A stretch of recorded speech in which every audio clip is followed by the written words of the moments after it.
And then when this is done, we'll actually edit it and measure both things together. It's a big day for me. Right. I feel. Sorry, we didn't want to add more confusion to everybody on YouTube. It's a little bit more. What's one more time? Oh. Yeah, because they just had a meeting this morning as well. So that's this defaults to whoever was last.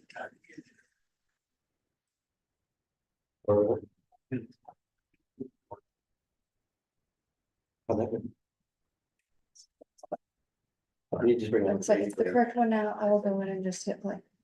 You guys be right after you left off. We're almost there, gang. We only have an hour and 20 minutes more. No one found that fun. Sorry. Good numbers. I think right now, we will come back to you in a month with our recommendations. Yes. Can we just talk about a little bit of maybe some criteria to consider? Yeah, Because I know you absolutely. said What like would you new like to see? events, but also I think another thing that's important when you're looking at there, they're saying like how many people they're gonna bring to town, how many rooms they think, and I think that should have a huge impact too, like how is it going to actually help our economy overall? And I know, and I know Yeah. in the past, we have actually asked applicants follow-up questions. In here, in the papers, Yeah. it shows like anticipated attendance and how many Because I locals. was looking at Yeah. the Phoenix one where it says they're camping, but it says anticipated room nights is 20, but they're camping. They probably have to do a small block just in case people don't want to. Okay. So I think that's something to just consider when we're reading through these and thinking like, what's the economic impact to our county? Yeah, I think for sure. I mean, that is number one. Number two, I agree with what the lady said on the other side of the table about, these have been going for years and years and years, and the financials are showing that you're making money. Kind of like the double dipping. So I think, I personally feel like the intent is if you actually need the money, yes, for sure. Alex?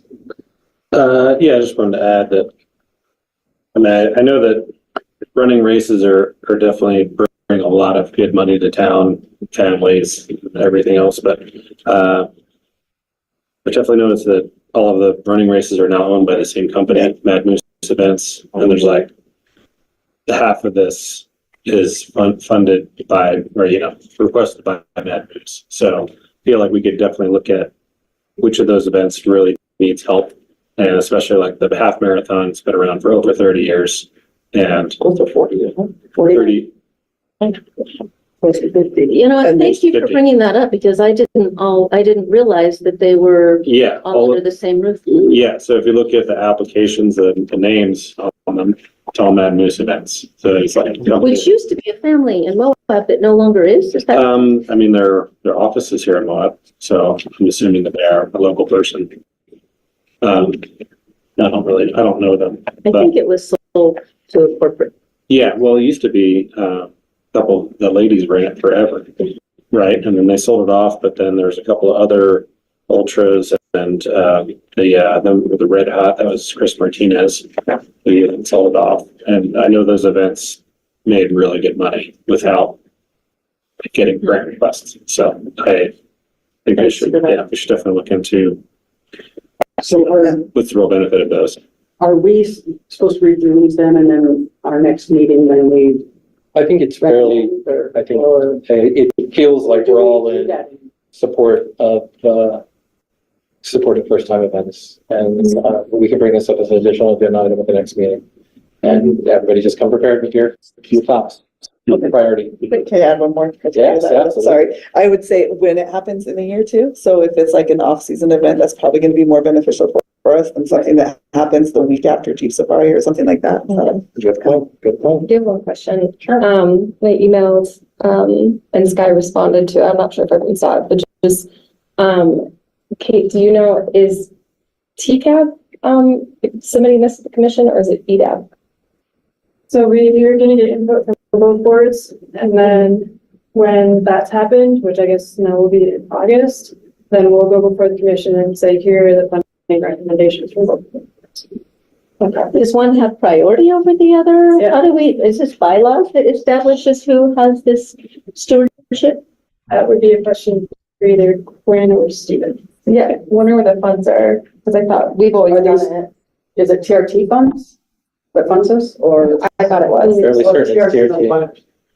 Yeah. So then economic development doesn't do anything with TRT funds. No. So then economic development shouldn't be doing this. So, yeah, to be clear, this is all the TRT funds and TRCC. TRCCA funds. So, yeah, why are we involving economic development? I think to clarify, I think that change was made prior to everything that has happened. So, That's true. I think that is Process was. something that needs to be relooked at. Yeah, so I can speak to that a little bit. This process, we started, gosh, probably early 2024.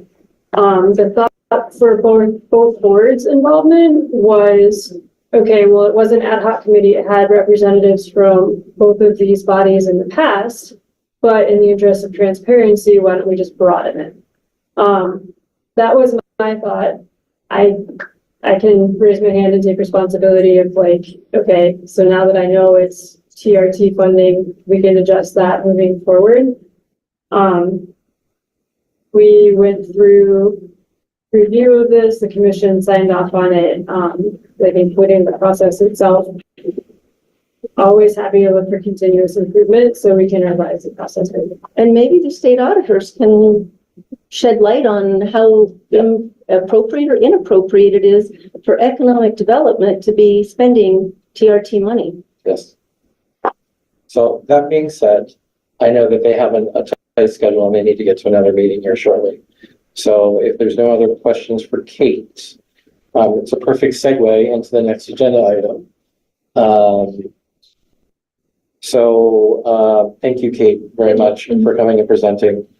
So the state auditor's report, several, I think June 17th or June 19th, the commission basically had their meeting, and at that meeting, Mary McGann, who I don't know if she's online or here, basically made a comment in the commission meeting that the TCAP advisory board is the one that advises the county commissioners on how to spend TRT funds, and they only listen to the TCAP board. And I think that the general consensus from the board was that's a bunch of not correct information, which is one of the reasons why we are here now.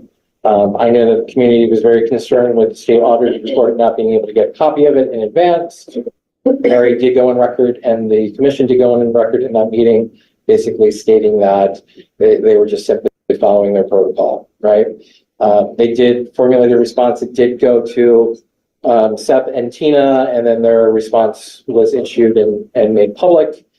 And correspondingly, I know that the county commission has not formally said whether they're going to listen to everything that Seth and Tina said in that report, or if they're going to adopt parts of it. If you read the response, it seems like they're going to choose parts of it. But as a board, I think we have a responsibility, regardless of which direction it goes in, we need to be prepared with our recommendations to the county commission on what to do based on how they are going to proceed. So that is my reason for having this meeting. And I think Seth and Tina have taken time to come and join in this call because I know you all had questions. So that being said, let's open it up to Seth and Tina and let them answer any questions that you guys may have. Who wants to be the brave one to go first? So I guess I'll ask the first question then, because this was asked to me by every single person. What is going to be the state's response should the commission choose not to opt to follow the recommendations that came out in the audit report, or parts of? What would happen therefore after that?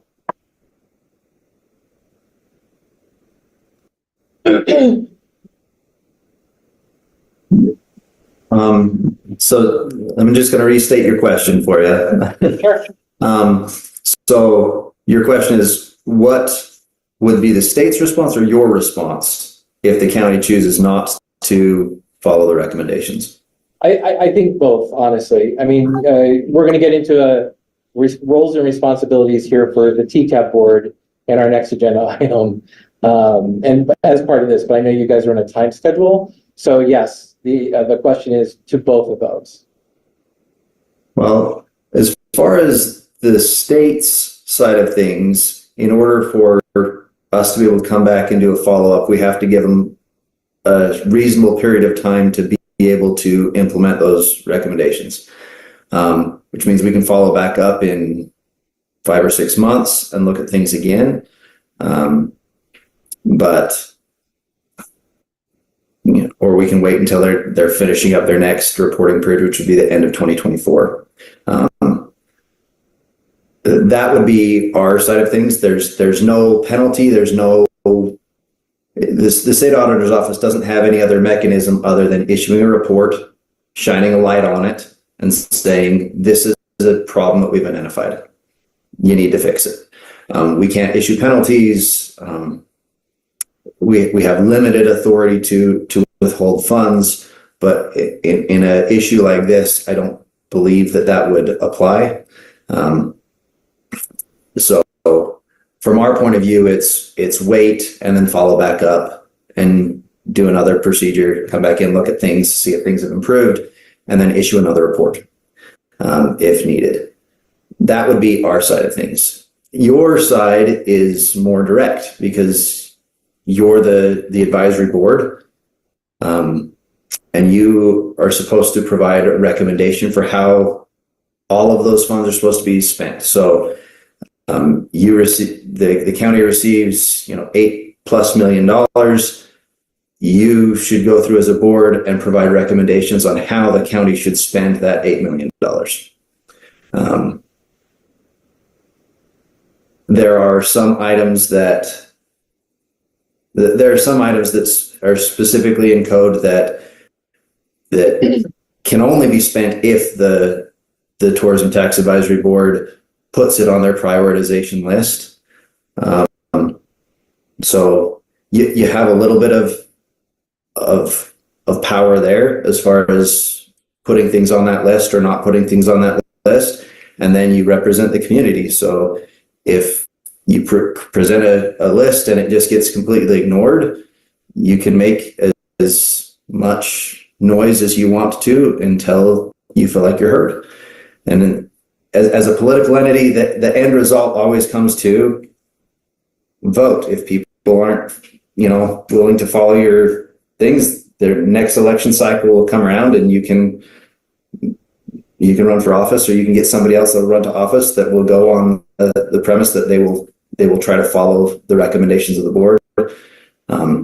Hopefully the communication will be just improve and everybody, once the light's been shined on it, will try to make efforts to try to follow the code as best they can. And you guys know what's best for your community. So when it works well, it works really well. And if people aren't communicating well, the wheels kind of fall off the bus. Hopefully this brings everybody back to the table and you get to communicate better. So Brian, I'd like to just backing up what Seth just said. One of the frustrations that you have in a board like this, and I've chaired a board exactly this board before. And part of the frustration that you have is this is a voluntary tax. If Grand County Council or Commission does not want to follow the recommendations for a voluntary tax, they can choose not to impose the tax.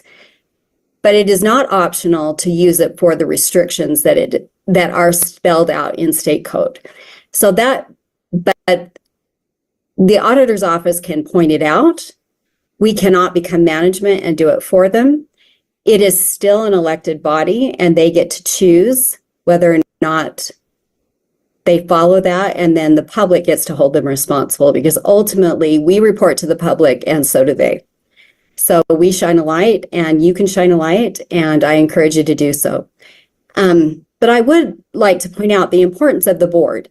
And that's part of the frustration that I see in your email is whether or not your recommendations are followed. It is also, along with this tax being voluntary, the makeup of your board is not voluntary.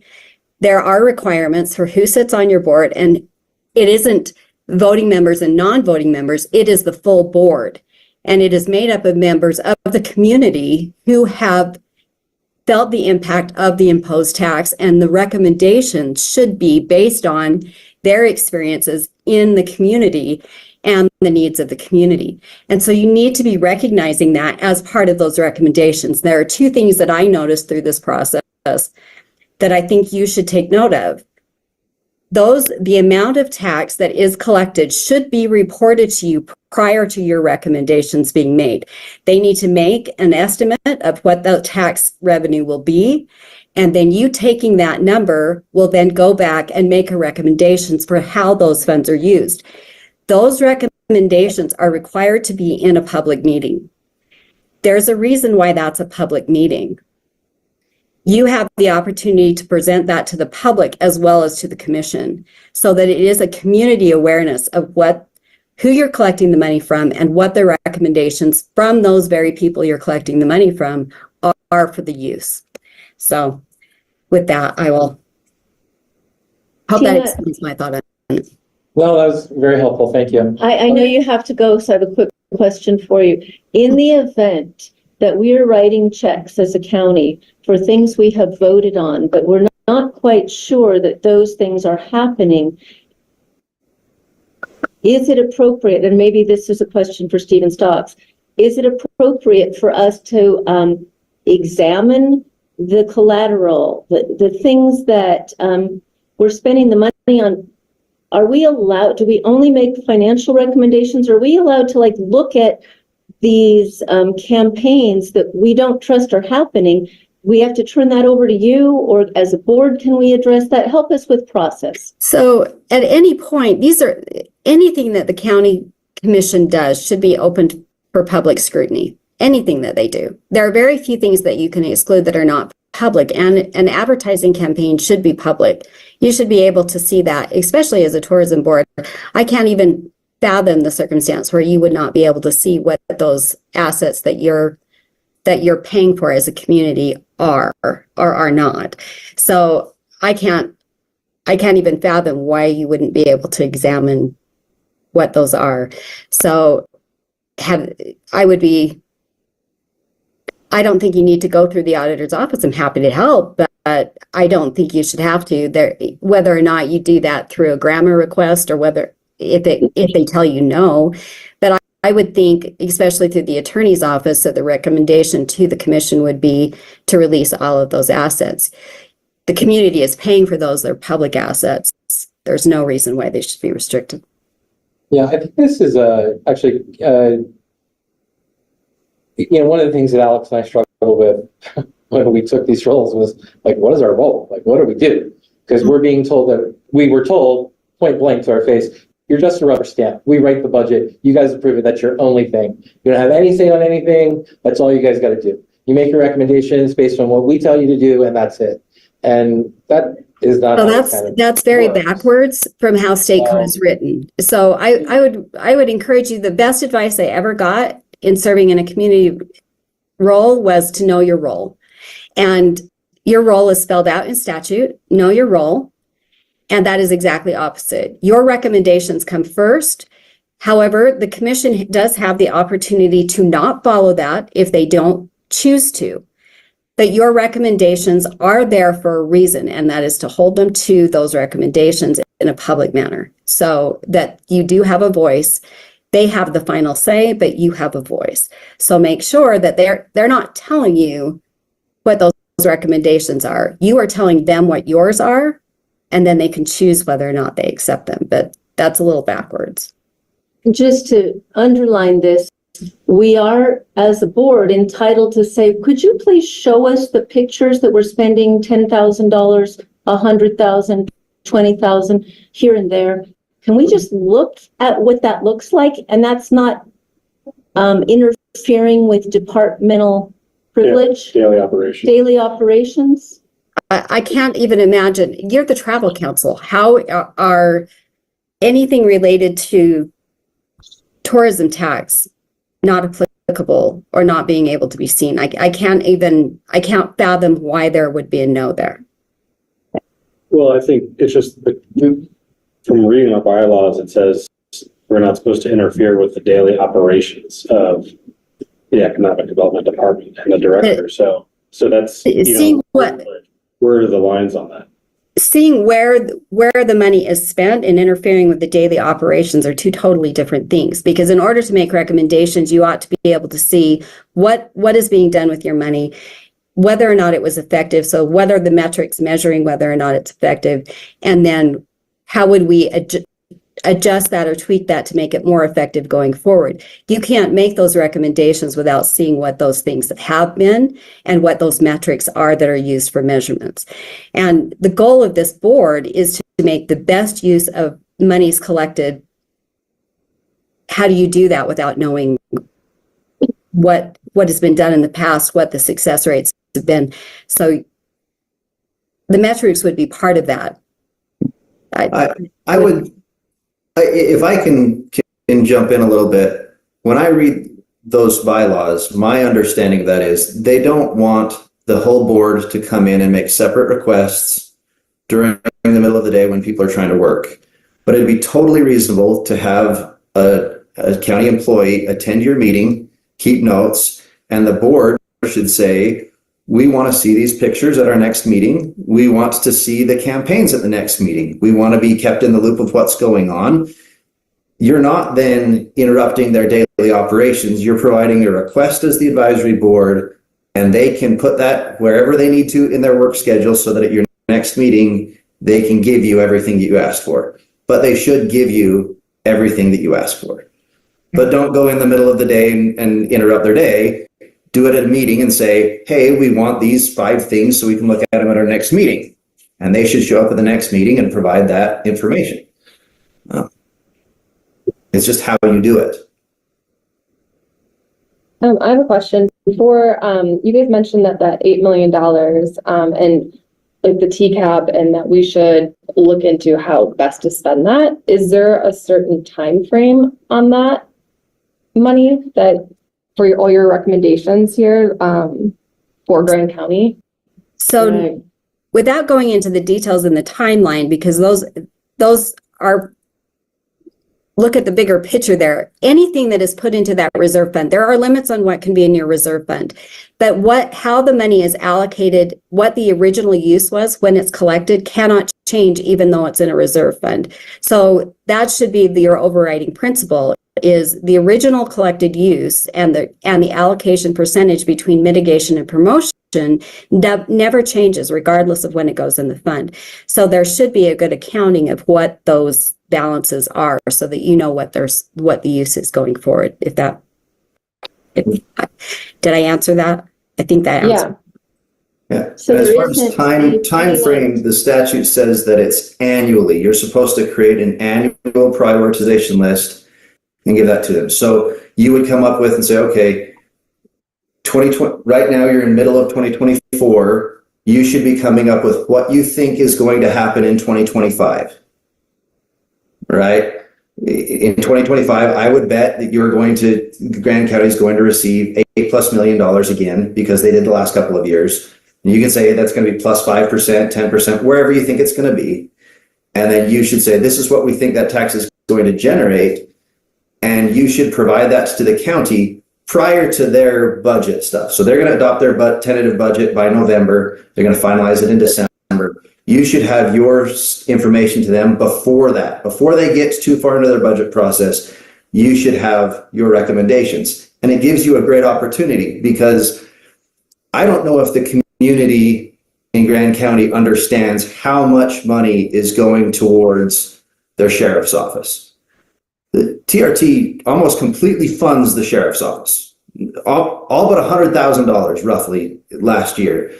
So, I mean, I don't know of another county that so heavily subsidizes their police department, which I'm not saying is wrong and I'm not saying it's right. But if you were to take your recommendation and say, look, we received this amount of money, this is where it's coming from, this is all tourism money, and we recommend that you do this one, and you presented of saying this is tourism paying for the sheriff's office and paying for the jail and paying for roads, that's a difference. And then you say, and we want this amount that's going towards promotion and everything else. You can paint that picture so that the public understands, look at what a great deal we're getting, that we're offsetting all of our costs for these other things with tourism money, but this other stuff has to stay intact for the promotion side of things. Right. Otherwise, it comes in and it's like the county will do their budget and you won't be able to see what is funding the jail. They'll say, oh, this is just all the revenue are coming in. Oh, and we're going to cut the promotion budget, or this is what we're going to give you as promotion. They're not giving you money as promotion. Tourism is collecting this big chunk of money, and you can present it as saying, this is the tourism money coming in. We recommend that the county offset these things, and this is for promotion. Because it really is tourism money flowing into the county, and you're giving them money to be able to offset those mitigating costs, not the other way around. And I think they're trying to, it's been spun to the public in Grand County that they're giving money to you. The tourism industry is what's generating those funds, and they're giving it to the county. And you need to do a better job of painting that picture of which direction the money's flowing. And I think things will improve. Ms. Cannon? Yes. I'm interested, my name is Stephen Stocks, I'm the county attorney. I'm interested when the state auditor turns any report or follow-up to the Legislative Management Committee under section 67-3-1-18.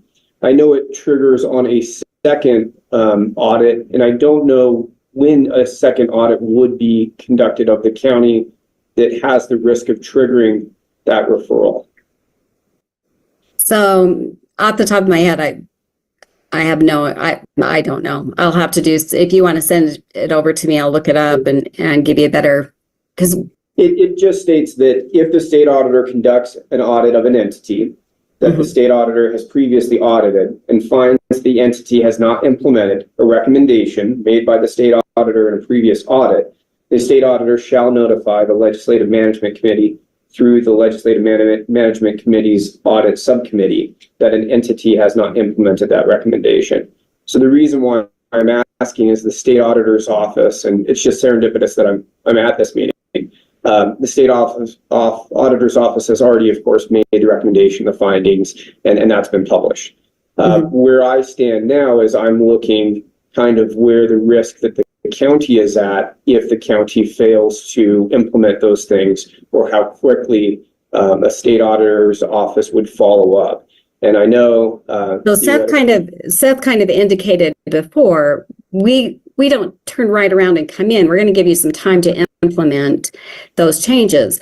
But I do think we'll monitor tone at the top. This was an important part of what the findings were and what we released.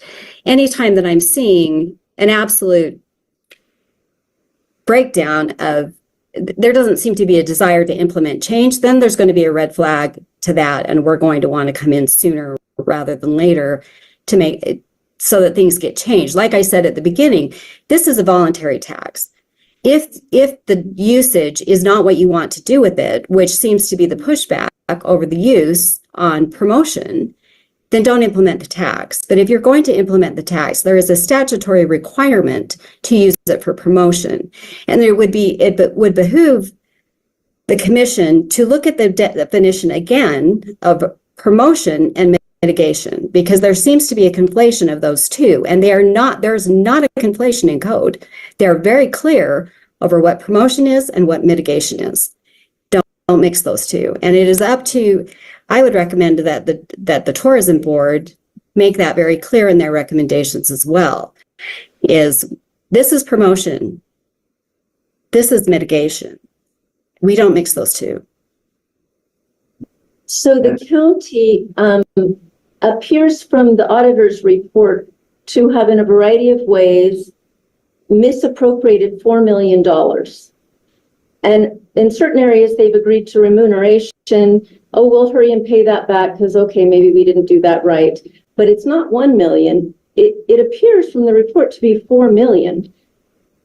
how much time do we have to spend those funds that have been from past years shelled around?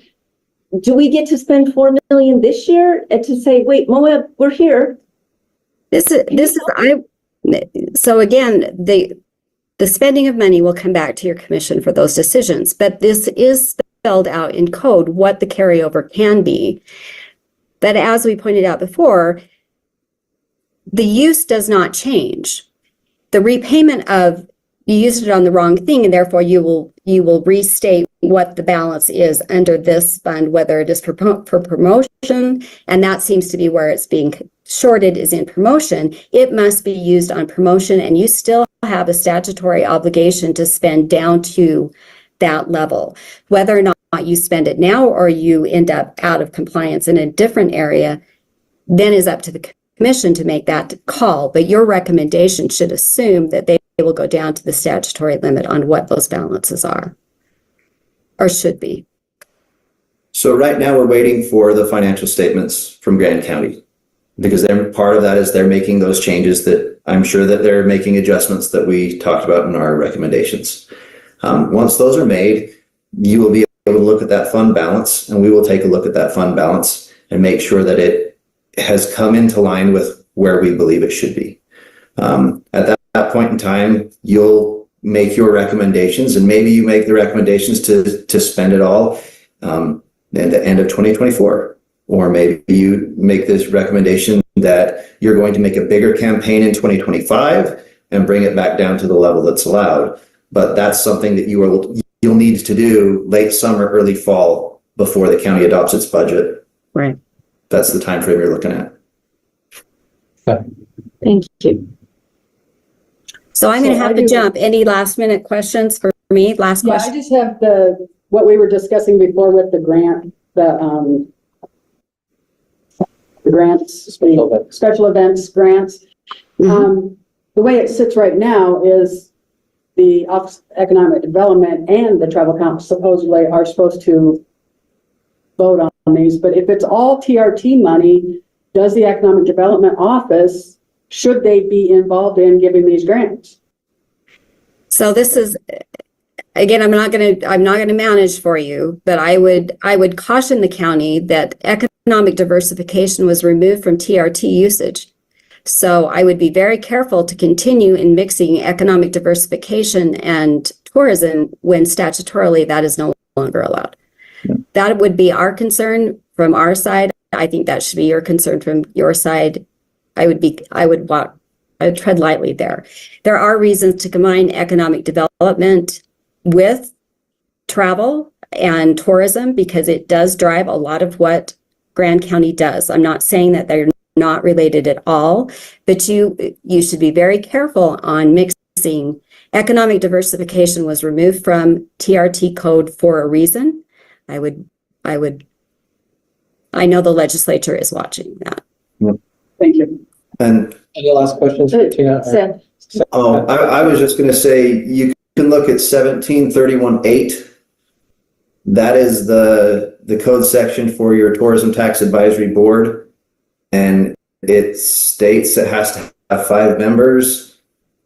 The majority of the members should be current employees of entities that are subject to the taxes, and the balance of the board's membership shall be employees of recreation facilities, convention facilities, museums, or other tourism-related industries located within the county. It does not say the balance can be made up of county employees. So everybody that's making that decision on how things should happen should be tied to the tax in that code section. They're the ones that get to make their recommendations. Now, a county department can come up with a separate recommendation, and the county commission can listen to 2 recommendations. The code requires your recommendation. It doesn't require anybody else's recommendation. Those things are spent. To circle back around, that recommendation is in at least one public meeting, at least one, not none. At least one public meeting, and it's a public meeting for a reason. So, hey, I appreciate the time and Can I ask one quick question? live long and prosper. I don't know. whatever you would like to say. Thank you, Tina. Hope to see you soon. I love Moab. Come down and visit us. I will.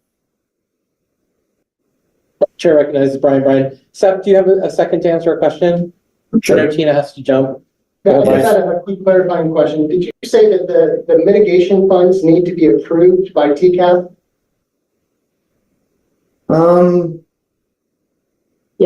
In one, there is one section that says that they do. And that is 1731.5 in subsection 2. It says subsection 1A does not apply to the legislative body of the county if, oh, that's not the right one. Where's my section that I'm looking at? 1731.2 6.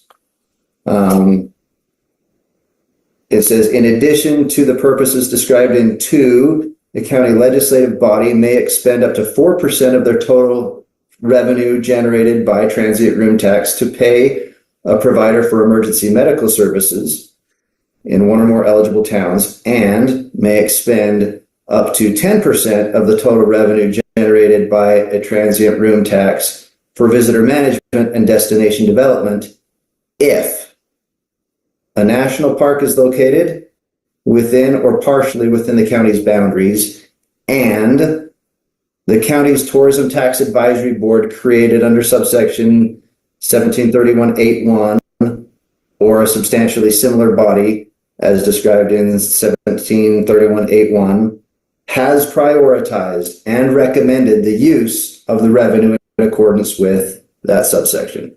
So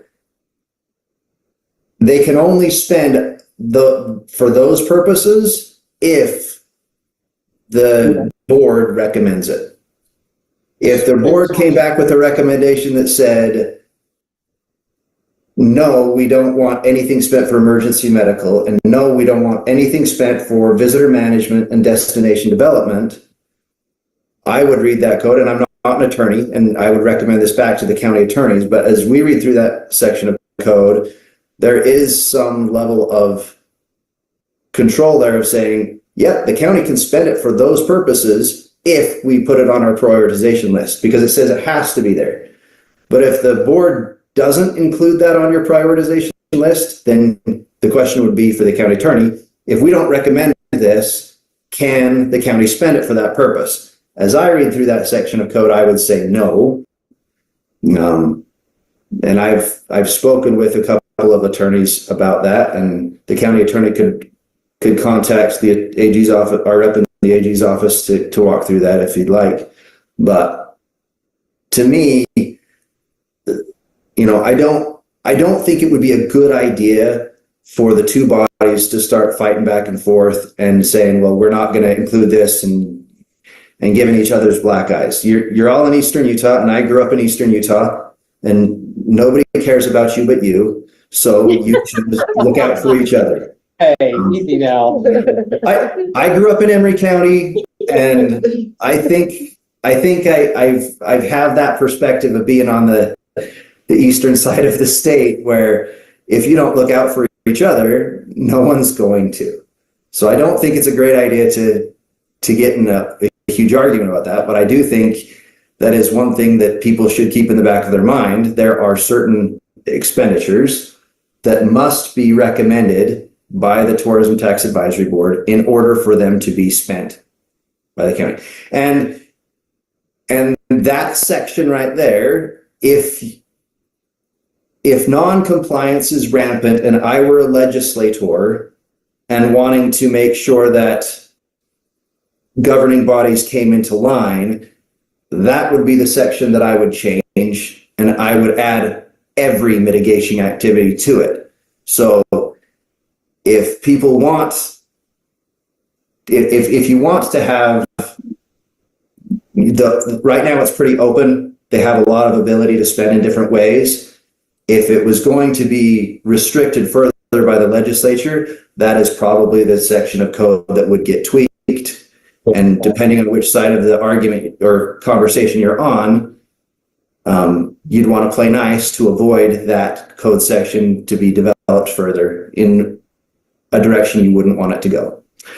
Or maybe you want it to go that way and you call your legislator and push it. So that is one of the things that you should look at as far as those allowed uses and how that money is spent.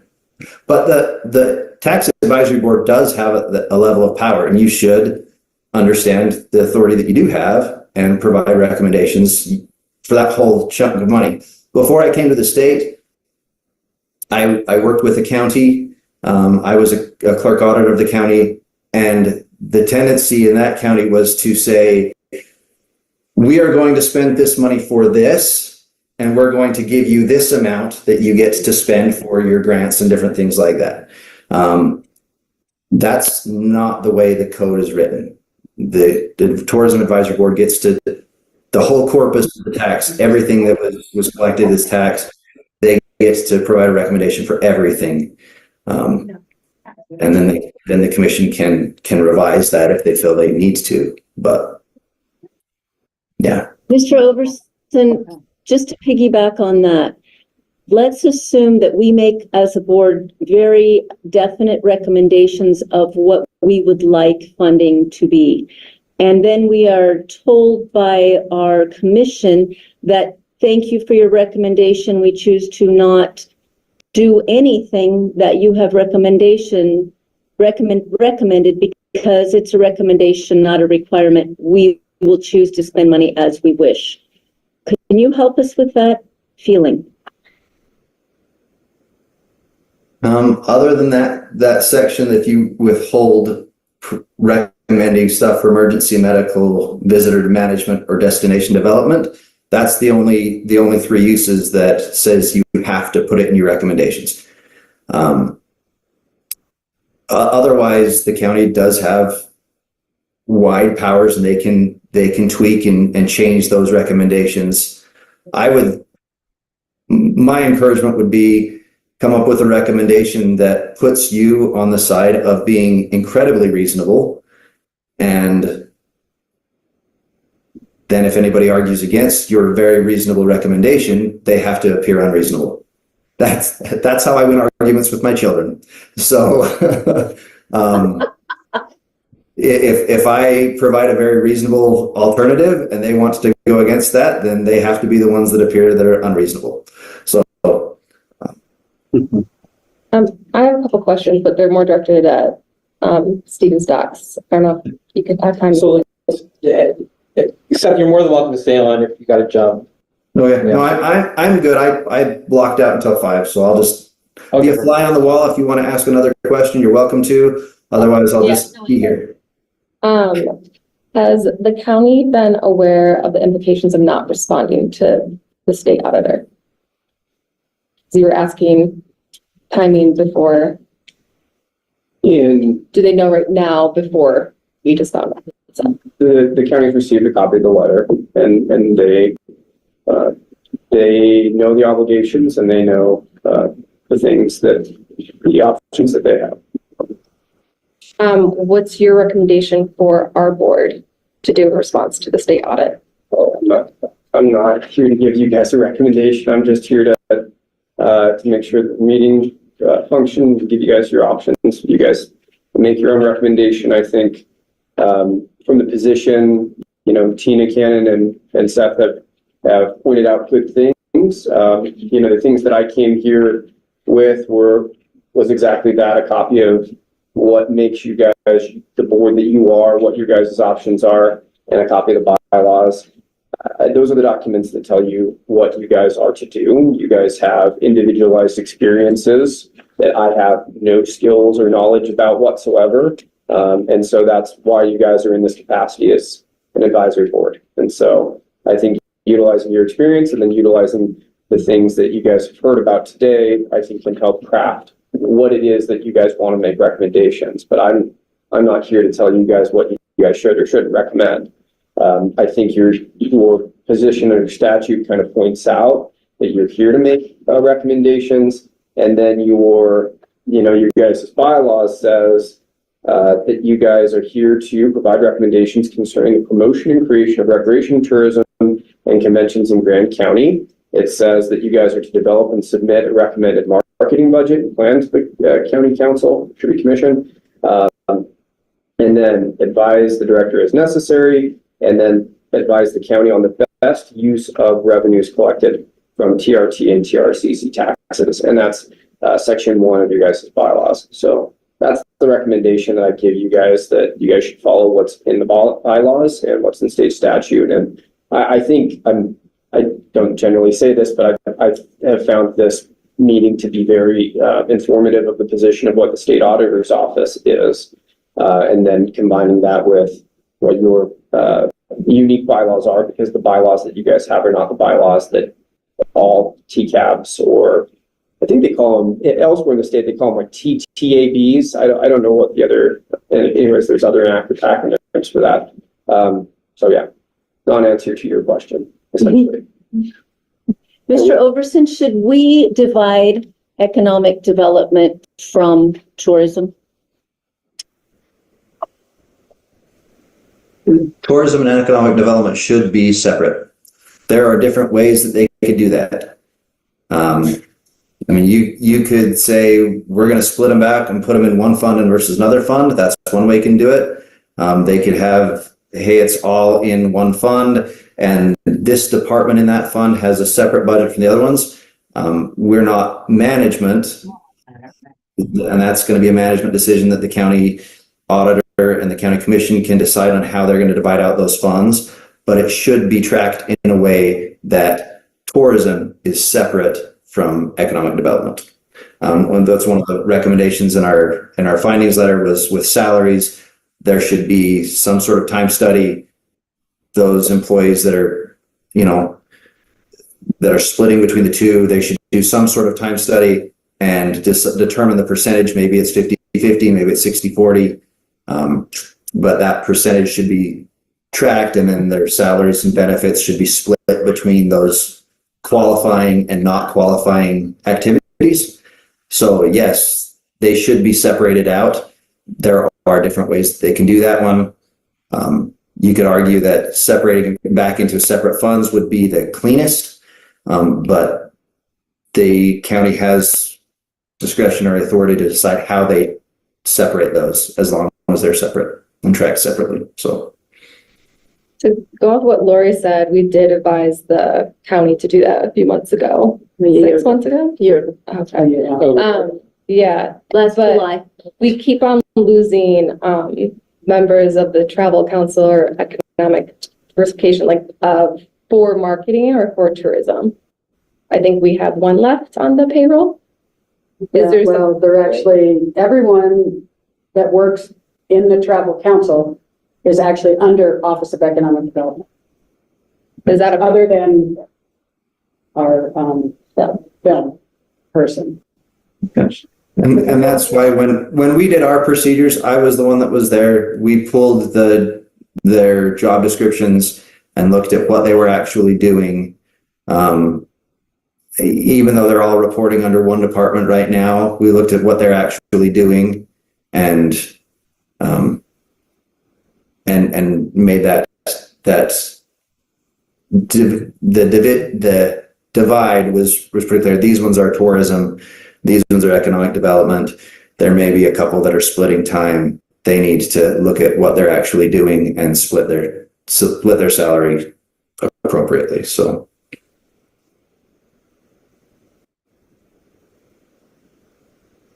Any other questions in regards to the state auditor's report? We're a little bit over time, but I don't see Sky or Ben here to discuss one of the items on the agenda today. So we have extra time. We'll continue with that. If need be, if not, we can move to the next item on the agenda. Seth, you're more than welcome to hang out, because it's going to kind of segue into that. I think the overall general consensus here, and what we're hearing from the state auditor's office is, yes, there are statutory limitations on how it can be spent. However, at the end of the day, the commission can choose to listen or not listen to our recommendations. So it's incredibly important moving forward that we offer a wide variety of recommendations that are actionable. One of the things that I think limits our ability to promote and advertise is our next agenda item, which is Resolution 3248. It was included in the packet for everyone to take a look at. The Recreate Responsibly banner is fantastic. I'm not disagreeing with the intent of what it's supposed to do. However, in my experience, in my time here in Green County, is it just my opinion?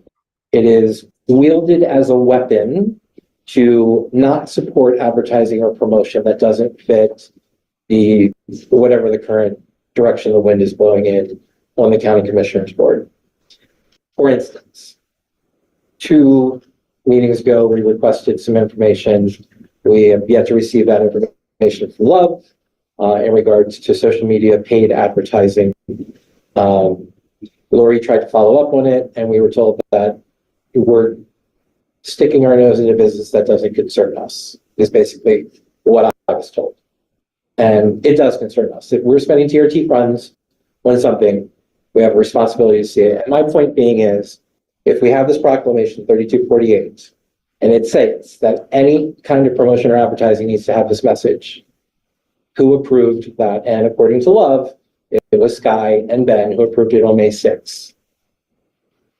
Since I didn't get an answer, and I'm not the kind of person that's going to go around, I had my team go and do research to see what social media ads they could find that was paid advertising on social. Couldn't find one. I can find SEO searches, I can find Google ads, I can find those kind of things, but I can't find anything that is tied to a social media post that is promoting or was paid for by TRT funds. So 1, I'm questioning, did it happen, right? 2, more importantly is, did it fit the mandate of Proclamation 3248, right? Did it go out with that message? If it did or did not, right?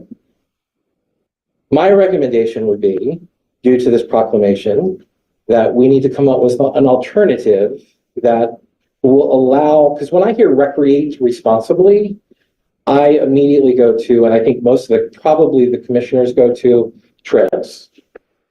It's meant to protect our natural resources, but that's not the only way that you can recreate. You can recreate at a music festival, you can recreate, by getting massage, you can do art, you can do a million things, right? And when it comes to broadening the scope of availability to appeal to wider demographics, it can't fit in like, well, recreate responsibly and slow down when you drive through town. If you're coming here for a music festival, if you're going to get married, that message doesn't actually fit. I think sustainable tourism fits.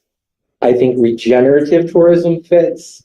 It's a much better term than recreate responsibly and everything. And I would like for us to go to the commission with a recommendation saying, we agree with the intent of this.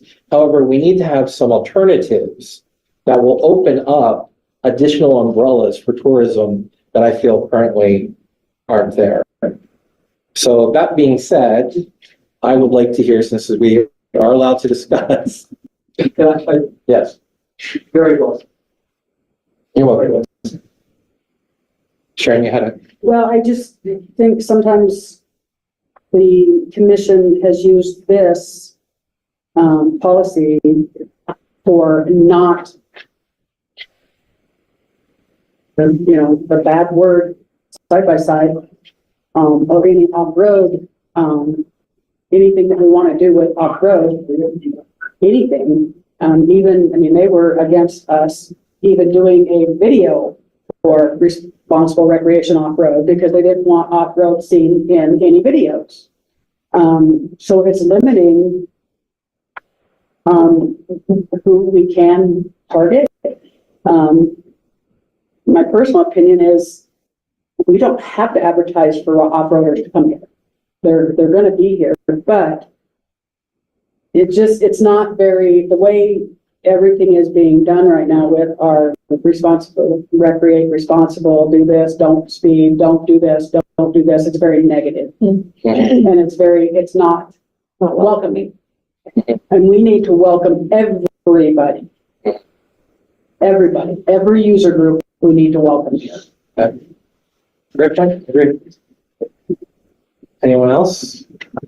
I just have a weird point of information that I'm not sure what it means or where to go with it. Okay. But I find it interesting that we are working so well with Love Communications over the years. And historically, what we've done is piggyback with the state of Utah and find, because I'm not trying to be insulting, but there are people outside of Grand County who know more about marketing than I do, and piggybacking with the state of Utah of people who potentially have a greater knowledge of how to do things, and piggybacking with them has been effective in the past. But I'm learning that Tom Love, I think, who is the founder of Love Communications, I'm pretty sure he's on the board of directors. I for years have had a subscription to Salt Lake Tribune and a little bit with, lately Times Independent. Now it's all together. It's the same. I mean, it's Utah. Everybody's related. I get it. But it's the same gentleman that founded Love Communications who's now in charge of Salt Lake Tribune. And do we want to maybe look at how we are getting our message out? Because we are having trouble getting our message that it's okay to come to Moab out. Yeah, I will say this in regards to that. I mean, yeah, it's a little too coincidental. Two, however, Love is only doing what they're instructed to do. So that message is coming from someone here in the county, right? I've had conversations with them in TIA and other venues, and I think they are equally frustrated. I think that we've all shared, those of us that went to the State Tourism Conference last year. And the overall message is like, wait, why are so many of you here? Are we doing something wrong? Are we promoting you too much? Right. And to me, that was a huge red flag. So yes, I mean, at the end of the day, I think as everyone's been trying to make, the recommendations, I think, are, the importance of this meeting today was, one, to kind of reclaim and kind of make everyone on this board know what our responsibility is. Because I think it was muddied, and I think we've all been told different things, and I think that we've all been said, well, you can only do this, you can only do this, and you don't have the right to do this, and you can't question this. And which is why I asked Stephen to come today, because our bylaws are pretty clear, as well as the state statutes, right? So now, once again, whether the commissioners choose to listen to us is completely outside of our control. But I kind of like Seth's analogy that we have reasonable recommendations and they're going to be unreasonable in listening to them. That's the important part, right? And I think that that comes down to also being much more out front with meetings and soliciting feedback from the community. I'll tell you the best thing that happened to me this past weekend was an Elfman Biga was going over the Grand County Fair. It was an amazing event because you did an amazing booth. It was great hanging out with you. But we were there for 3 days, for like 30 hours in 3 days. That's how I spent my holiday, which I didn't mind supporting Phil. We had a lot of fun. But two things happened. One, everyone there sent me the article that, Commissioner Walker sent in regards to the meeting that we had that said that we as a board were out of touch, that we didn't know what Moab was saying. We weren't representing Moab. And two, that we're not doing our jobs, basically, which I took personal offense to. I don't know about all of you, but I took personal offense to it. And including Biga talked to way more people than I did, but I had talked to at least 200 people in 3 days. Out of those 200 people, with the exception of one person, was like, you guys, you have to be more forceful. Moab's suffering. My family is suffering. Tourism is down, right? It was overwhelming to me, the amount of people that were coming to me and telling me that. So I don't know who's out of touch and who's actually out in the community and talking to people. I feel like I had 3 days to interact with the community in Moab. And in my mind, overwhelmingly, people were telling me that they can see a noticeable decline. Also in that, I had the opportunity to meet quite a few hoteliers as well as business people. And their question to me was this, which was, the state auditor's report came back and it says that these funds were misappropriated. I'm not going to argue about the amount and what it is, but the language is it was misappropriated. And every single one of these were independent, small hotels or inns or lodges or campgrounds, okay? They don't have a budget of a Marriott or a Hilton or a La Quinta or a Wyndham. Their TRT money, they are counting on that money to advertise and promote them and bring people to their business. And it's the only funds they have that are available to them. And they're like, Brian, I can show you, last 3 years, my numbers are down. If they're misappropriating these funds, I'm like, well, they're not your funds. It's a voluntary tax. Like, yes, you paid it in and you collected it, but it's not technically your money. The guests that stayed with you did. Mhm. And every single one of them was like, well, there's gotta be something that we can do. If it's misappropriation and I can show and I can prove that my numbers suffered because you, meaning us, the tribal council, weren't promoting us, then we have a class action lawsuit. That came up quite a few times. And that should show you the anger of where people are at right now. People are suffering. I think we have a million examples of that. So I highly encourage everyone on this board, we need to stop being distracted by all of the stuff that goes on around us, all the politics and all that stuff.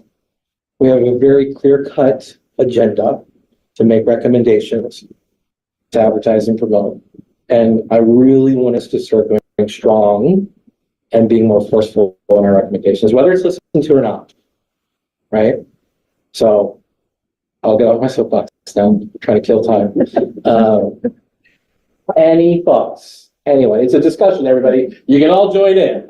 So, No, I really like what they said about knowing our role. And I think all of us need to get back and do some more research and read our bylaws again and know them, and also the state statutes. That's what I got most out of this meeting, is that I need to get back. I guess maybe, because I've been on the board, I'm probably the longest serving board member now.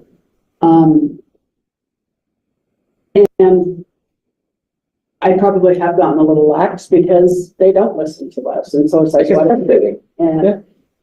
I think we all need to get back to, even the brand new people, read what our bylaws are and any of the state statutes. So if someone wants to email out links to all that stuff, that would be awesome. And just remember what we're here for. And this isn't for the county commissioners. This isn't for us. This is for our community and doing the best thing we can for our community so we can survive. Yeah. I also like what you said about Southeastern Utah, right? I think that's really important. If we're fighting against each other, we'll never get anything done. But if we can find ways to compromise and communicate and talk to each other and show a little love for each other, then it's not going to be as hard. But if we get angry and we get contentious, then people will shut down. And if we look after each other and care about the person, whether you agree with them or not, it makes a huge difference. And I think I do want to say, in all the years that I've been on this board, when we have done the recommendations for the budgets, the mitigation part across the board, we have never had a problem with how they spend the mitigation, with the law enforcement and the, search and rescue and all of that stuff. And I think we have always said that, we firmly agree that this is how that money should be spent. Where we're having the issue is how they're spending and categorizing, the promotion part, because there's very obviously things that they've been spending for promotion on that is, you know, we even, is that really promotion? Yeah. So that's, you know, the mitigation part, I think 100%, that's what we need to be spending the money on. It's the promotion that we need to start buckling down on. Yeah, completely. I feel like there needs to be an asterisk. This is about the 7th time in the last 14 months I've said that when we, as a board, or no, as a community, because we don't actually do the action, but when we appropriate money for cool things in our community, it would be so great to have a tagline that says $5,000 of your tour of this to fund this event came from tourism dollars. Why is it that we're so adverse to communicating that to our community? Why do we not want our community members to know, yes, you have a real burden because you cannot turn left in April. But guess what? $5,000 went to this free concert that you are dancing at happily and enjoying this Friday night. Well, I thought that was supposed to be part of the stage, is that we had our logo on the stage. It was there, and the It flag was there. Okay, I think that's a reasonable recommendation. because that's been recommendations for years, is to have something on there. Yeah. Several of our old board members brought that up years ago to put something on, this is funded by. Yeah, and also for the resolution 3248, I definitely do agree with you all, like, just broaden the term. We heard from past employees of the tribal council, like they're limited. They were limited, and that came out of their mouth a few times at meetings. But then also to just kind of regenerative, sustainable, I think you guys mentioned, but just less restrictive. So like we want to do the weddings, you know, like fall in love in Moab, and, you know, like ATVs, I want to welcome them too. Like I want to be welcoming, and that's what I think our job is to do. Yeah. So I'm just looking at our agenda. We don't have Sky or Ben here to talk about other agenda items. Do we know why? I was assumed, I was told earlier that, I would have to close the meeting because Quinn had to leave early, and there would be no one from the county here except, I'm not a county. Okay. But I don't know. I wasn't given a reason. I was just told that was gonna happen. So I don't know. That never happened before. So this discussing Discover Moab and why it was done without any discussion from the board, can we talk about that at some point? We can Because talk about it right now. it's irrelevant. We have 20 minutes. Okay. So, And I know that you want to do, you know, the rest of the agenda. I'm just trying. well, we to can't figure out- vote on anything, so Good. we can't ratify meeting minutes, and Sky's not gonna speak. But, you know, we can talk about, I think, Quinn, I don't want to put you on the spot. But, you know, I think one of the challenge areas for us is, and one of the things that, you know, talking to Ben earlier this week was, and I'm just gonna say this to everybody on the board right now, please have a common courtesy if we're going to interact with anyone in his department, anyone, that he's CC'd or he's aware of what is going on. The Quinn is CC? No, Ben. Oh. Ben is CC. You know, I know that we're all go-getters and we all own our businesses and we're, but out of common courtesy, just so he knows where his team is going and what direction they're going in.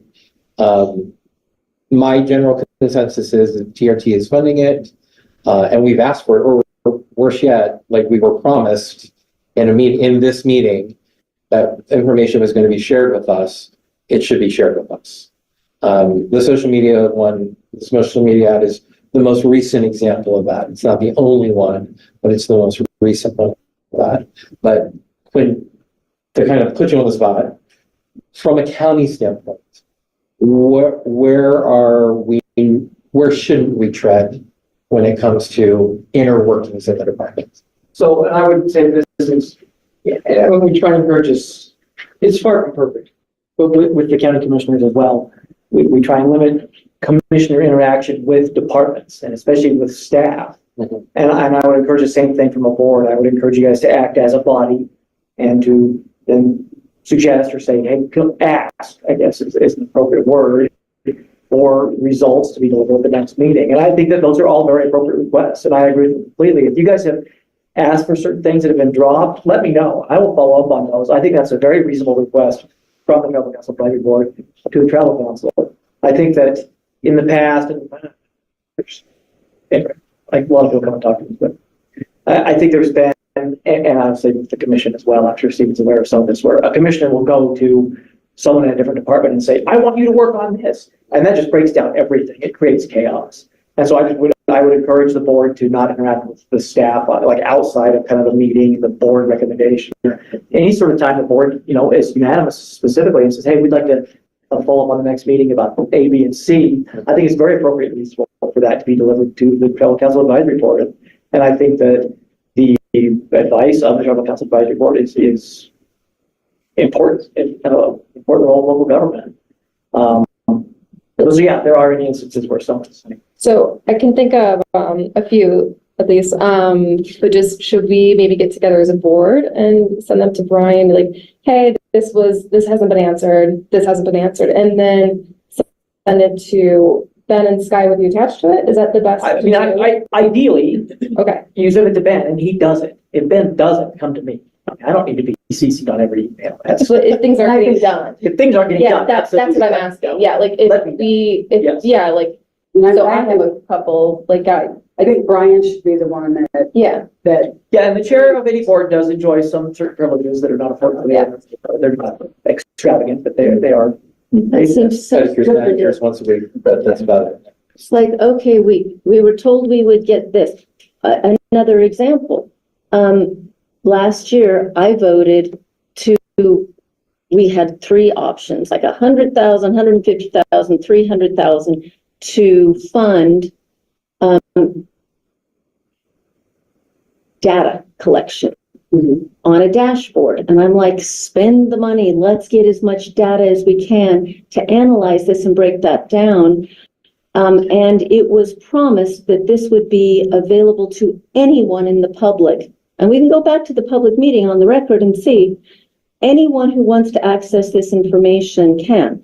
Kate Finley was incredibly helpful at trying to help me work through the multiple requests to get access and I only got access as a TCAB member. And what I can see is this. It's very small. It's not what we purchased. I don't want to go see you, Quinn, and say, it ain't happening. That feels so petty. But I do want to fix it. I agree, and I'm aware of the dashboard problems. I'm not aware of the minutia. I've spoken to Kate about it. I know there's been hiccups along the way, but as far as like the nuts and bolts of why it hasn't been delivered in the form that was promised, I'm not that up to speed on that. But well, nor am I. I'm just feeling like we have a responsibility as a board to have a certain amount of accountability to help follow up on the things that, I mean, I raised my hand and voted for, the commission didn't ultimately vote to go for the maximum amount of money. Fine, that's their privy. But for the amount of money we're spending, it seems like we should have some resource and that people should be bothered by that. I am.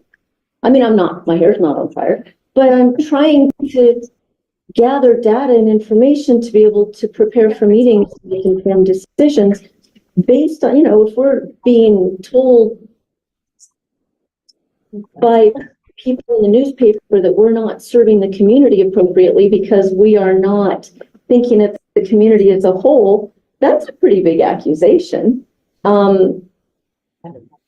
I feel like my responsibilities are fiscal. And I feel like we should all be looking at not just throw the money in the air because we've collected it. Let's actually use it. There's responsibility in that also.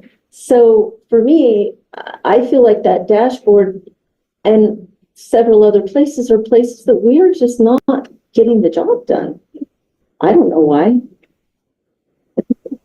One thing that I've noticed at these meetings is KPIs that you guys kind of have set, right? You have, you know, how much TRT did we take, how much TRCA did we take in? And those are your set, you know, KPIs that you guys have. It would be great if you guys had a wider range of them and that it was tracked over a longer period of time, especially Department of Workforce Services stats, how all of those things kind of play in. And I don't know what 10 KPIs you guys would like to look at, you know, over the course of the year, but I think that that would be really helpful for you guys board.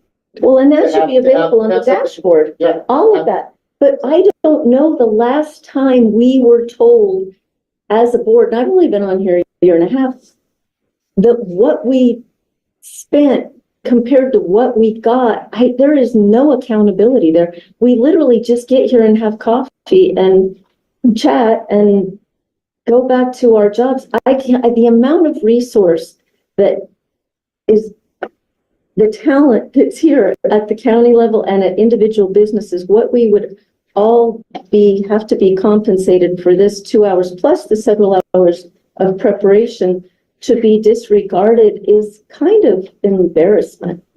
I mean, there's a lot of talent here.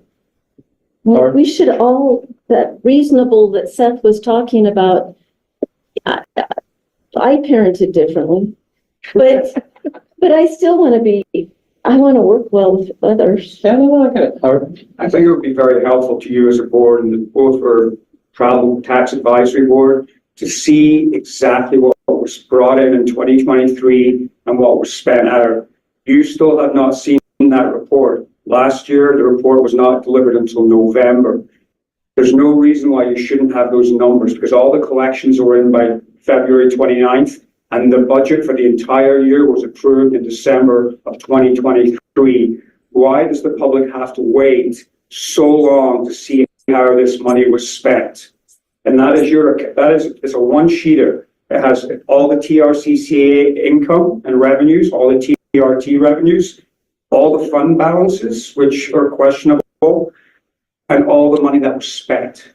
And it shows quite clearly how little is actually spent on marketing and where it all goes. And I think as the advisory board, that should be the document you want to see as soon as you possibly can. There's absolutely no reason to have to wait until the state deadline in October. That is done for cities and municipalities whose budgets end at the end of June. It gives them time to get their numbers together. The county is on a fiscal year from January to December. I think it would be most helpful for chamber board members to see how the money they collected on behalf of the county was spent exactly and how much was used for establishing and promoting tourism. Because if you saw those numbers, you would be quite shocked, I think. I had to go into Quinn's office and get that report in November of last year. And please do not wait for that report to come out in November this year.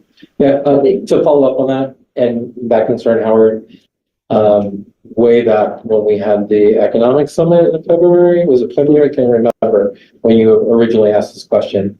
I did schedule a meeting with Gabe and I asked Gabe, so, you know, here's the concerns. Is it possible to get that report earlier? And Gabe had said, you know, they were in the midst of the state auditor's investigation. I shouldn't say investigation, but questioning and that he was getting to that and that the earliest he could get into this would be August.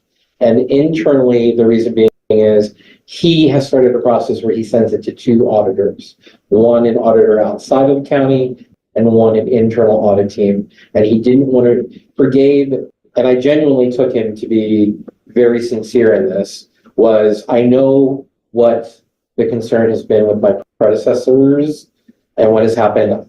More than anything, I want to have accurate information. And in that meeting, he said to me, I can't give you an up-to-date monthly TRT summary. You can go on the county site or you can go on the state site and see a month ago what was released, which, trust me, I do every month. But he wanted to hear from us, like, what would you like to see from me? And at that time I said, you know, when I first joined the board, at least Chris Baird would come once a quarter to give us kind of an update on this is what is collected, we're trending above or we're trending below, this is where we think that we may need to cut back or spend on, and he has agreed to do that. So I am going to circle back with him for our next meeting in August, because it will be August when we have it, and ask him if he has at least an early prelim for 2023 that we can look at. And then I know that I genuinely feel like he's on the same page as us, and he wants to get that information out for at least quarterly for us. But once again, Lori, like to your point, he wants to know what information we want to see. Yeah. So and he's like, I will get you whatever I can within statutory reason. And I believe that. Yeah. He tries very hard. He does. He really does. He's a good guy.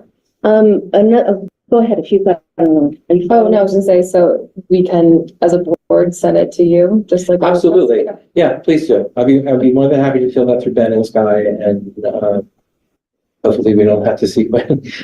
Not that we don't want to see Quinn. No, I have another one that this helped me. Okay, so listening to Seth, I don't want to interfere with the internal workings. I have enough business going on in my own little body. However, it's my understanding that when something's funded through TRT, it's up to the board to have something to say maybe about the funding. I'm under the impression that today a new web designer started working at some level somehow. I don't know, do we get to know about that? Do we get to have any input about that? Is that an inappropriate question? Not today. I mean, Nobody's been selected yet. no one has been selected. Okay, good. Yeah, I mean, I But think you know, the rumor mill. it's a legitimate concern, right? And I think, and that falls back on us too. And I'll take full responsibility for it as well. I think there's been, I just really want to say thank, Seth and Tina for, in my mind, being very clear, like from a state standpoint, this is your role, right? And also with Quinn, and speaking of Quinn, he's been very clear. This is the role, and moving forward, this is how we do it. And then Stephen's interpretation of our bylaws, they are our bylaws, right? And they're fairly clear and straightforward, fairly clear. There's some gray areas, but to the best of our ability, we have a responsibility to act upon those. Because at the end of the day, I don't like to feel like I'm on a losing team, so to speak. I'm highly competitive. And when I'm out in the community and not able to hide because I'm at a photo booth making weird faces with Biga, and people are coming to me and being like, you are responsible for why Kevin Walker said in this article that you guys aren't, you're now, like, I was like, no, let's talk about that, right? That is disturbing to me, and it's disturbing to me that that's the message that's getting out. And we need to, like I think Seth's advice is the best, reasonable recommendations. And if they choose not to go along with it, then it's our responsibility to be like, this is, like, I don't ever want to get on a nuclear option where we're like, that's it, the sheriff's department is getting nothing. We're not gonna, that should never be the case. But we need to definitely come with very clear cut, not minutia, but like, here's the buckets. We want this in advertising. We want this in promotion, this for the trails program. We want this for the sheriff. We want this for emergency services. We have to do that. And I think it's within our right to be like, great, Love or PR company or whoever you are. You said you were going to deliver this. What are the KPIs? Because you're right, Brian. We don't have any KPIs when it comes to any kind of, primarily because we haven't been advertising. And look at it like, okay, did it accomplish the goals? And if it didn't, it didn't. I have a question. I don't know if like Stephen or Cliff wants this, but I've never been at a meeting where Ben or Sky or Melissa haven't been here, like, especially if it's an emergency meeting. Is there a reason why why that department isn't here? You can reach out to me offline. Okay. We didn't know what KPI was down at this end of the. I'm Googling. Using the fancy acronyms over there.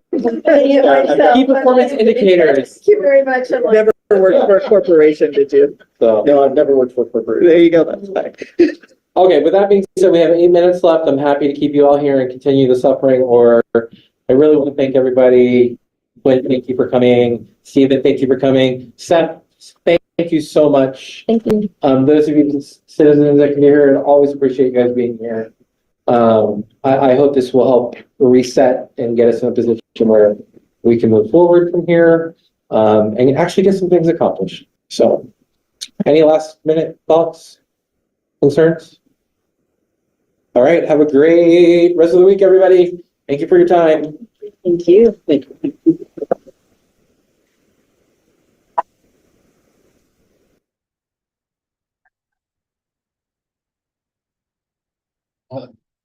Are you making the most of your health? No, we're not making those. All right, sorry. That's good.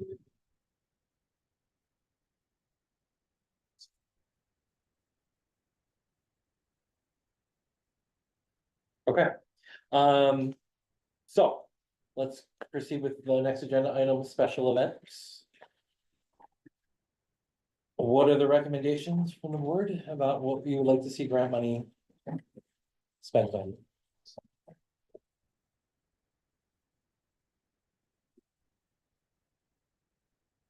The first one that stuck out at me was this From a Woman. It's a first year event. They're trying to get this off the ground, which is one of the reasons we have these. It's focusing on, empowering women to be creative and become leaders, and I think that's a good one. Okay. With that one, to sort of agree with Sharon, I also liked that they, not only like they were purposefully small this year with the intention of making it bigger next year. So I think that that's something that we're looking for as well. So they want to make it bigger. They want people to come to Moab. They're gonna have, rooms that they're gonna sell. So I think that that's also another reason to consider this one. Good. Alicia, thank you. Anyone else? Just general topics or just only about the woman? No, I mean, any meeting. I mean, is the general feeling that we want to support the nonprofits, but there's specific ones we want to single out, or the ones that we want to exclude? You or our budget is, what's the budget? It's 67,500. Correct. Yeah, it's at the top. I want to continue the Moab Arts Festival. There's a lot of people to the area. Yes, I agree with Moab Arts Festival. It's right there. Some of these that have already happened is, like the free concert series. I love the free concert series. I live over in that area. I think Cassie misunderstood some of what I said. I'm not saying I'm against those. I'm not saying I don't want to fund those. I'm just saying we need to relook at what we're doing. The other thing is we purchased a stage because they were spending all of their grant money on renting a stage. So we purchased a stage, and the way I understood it is after we purchased the stage, we would let them use it rent-free. And that would be the grant money. In lieu of grant. In lieu of grant money. That's how I had understood that, and I didn't even realize we had a stage until last month. I thought they were still renting one. And from what Quinn said, the stage is rather complex. It requires manpower, Yeah. it requires output. So how many free things do we do for each event? I mean, does that become part of the grant? Because the county incurs, and city probably, could help us, but there's an expense incurred there that sort of needs to be evaluated. For setup. Yeah, because they have to, it has to be certain people that set it up. You gotta pay those people to do it. Certified or something to do it. Yeah, and Sharon's absolutely right. Like I went and found the notes from 2021, the meeting notes where, where Cassie, where those guys presented and they were like, this grant money is used, to rent the stage and to bring it down from wherever, and at the time, and looking at the minutes, we said, why don't we buy a stage? And then we can use it for all these events. And in lieu of giving them a grant, we would give them the stage to use, which I would, I think at the time it was, that we would train people how to set it up and stuff, but when we got to the stage, it was more complicated and they didn't want just anybody doing it. And so the county kind of incurred the cost of moving that stage around and setting it up and stuff. But it was kind of, that was the general idea. Things change, and things evolve, and stuff, but at the time, Sharon's absolutely right, that it was like, let's buy the stage and then that will be our donation to, well, free concert series. All right. I thank you for looking up the well zone. That's really good. I just remember that the stage was a lot for the folk festival. And the pre-concert series, when Elaine Gisler started it, it was more of a way to give back to the community as well as to help with tourism in the low season. But I don't think the free concert series was ever thought, because it doesn't have any way of making money. I mean, it's free. It's free, and it's free for, to. So who makes the money off of the beer garden? I think it goes back Goes back. into helping, Yeah. we'll pay for the free, I absolutely agree. I don't think, they're not making money off. Oh, no, and Yeah, that's so- not what I was trying Yeah. to say last time. It was, I was just under the impression that we were gonna do the stage. I thought that And I was- didn't even know we had the stage yet.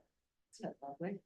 Yeah, and it was a joint venture between the city and the county. I think the stage was like 140,000 and each donated 70,000 to it. And, it's 2 years to get it here almost. Yeah, big job. Yeah.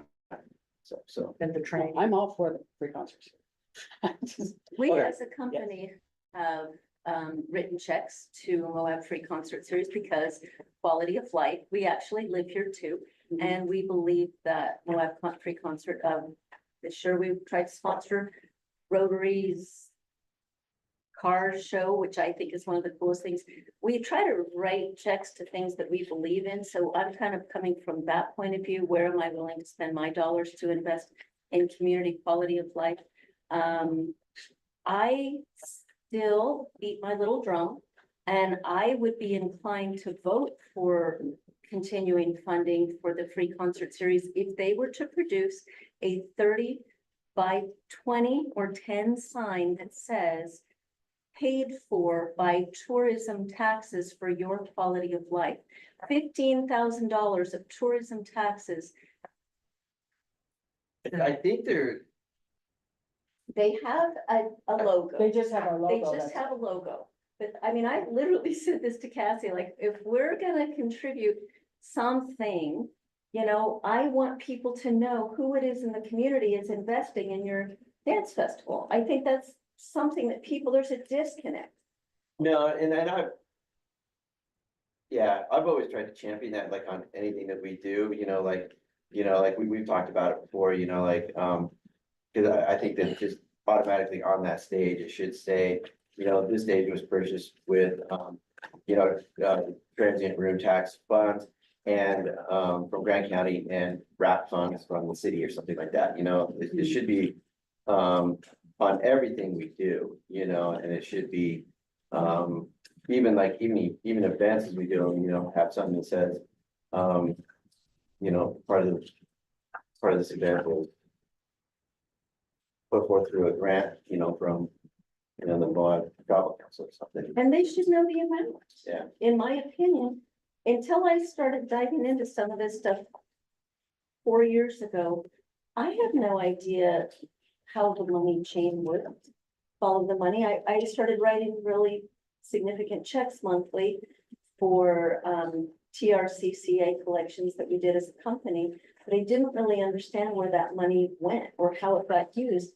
And I was writing the checks. So I don't expect community members to know where money comes from unless we literally spell it out and say, I realize that you can't turn left in May, and that sucks. But guess what you get? You get to dance in July. Right. I mean, we have to make a correlation between the benefit and Completely agree. the rub, to me. Gotta connect the dots. I don't know if we can stipulate those things. We can make a recommendation, absolutely. Alex, any thoughts? Just in general.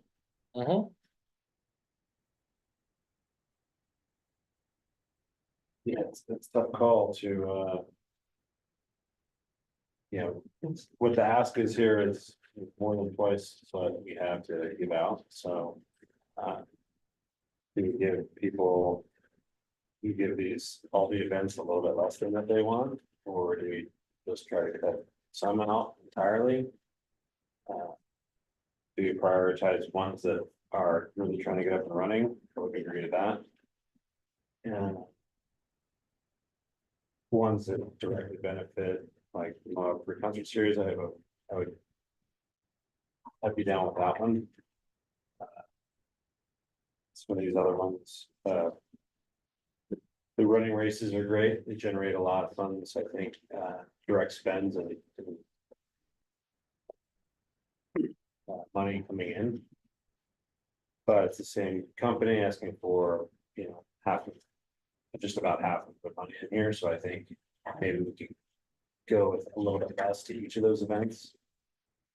Instead of us giving them 10 grand, maybe they get 2 for each.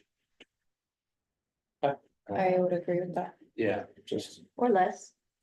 So let me just ask this of all the members, are there any that were absolutely like, no, we're taking this off the page? I would like to vote by event. I would like to say, you know, there are however many 7 voting members, how many want this event, how many want this one, how many want this one, and just do an up-down vote. Sure.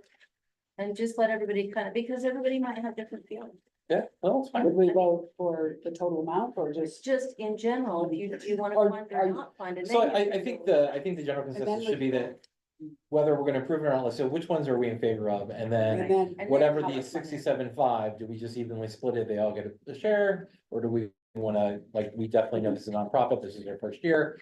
Let's give them a little bit more and then split the rest of it. Sound good? Yes. Okay, Jenny, are you able to vote? Are you able to chime in? I mean, we still have quorum, so it's good. If not, She's probably. She's probably picking him up right now. Yeah. okay, so let's go through this one. I'm just gonna read straight through the list, yay or nay. If you're in favor of it, that's all I'm asking, if you're in favor of supporting it. type first. Okay, so, first one is Amasa Trail Race. Those in favor of supporting? But not the full amount. So 3, Jenny, Amasa Trail.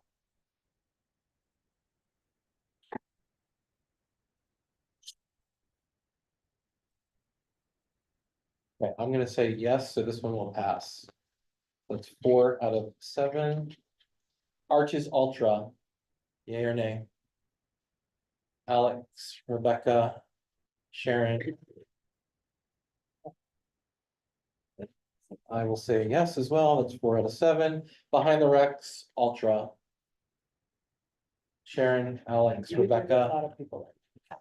Brian, this will pass, 4 out of 7. Canyonlands Half Marathon. Alex, Rebecca, Brian, this one fails, okay. Dead Horse Ultra. Kelly, Alex, Sharon, Brian, 4 out of 7. This one passes. From a Woman.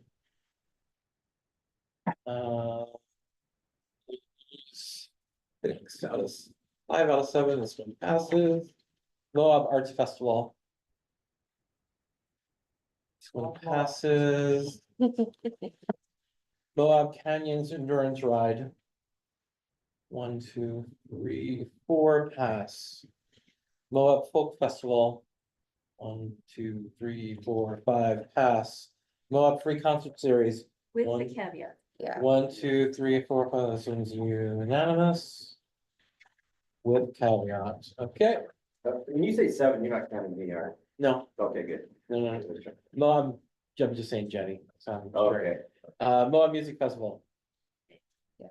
Everybody's in agreement. Moab Rotary Club. my favorite event. 5 out of 6, that's a yes. Moab's Red Hot Ultra,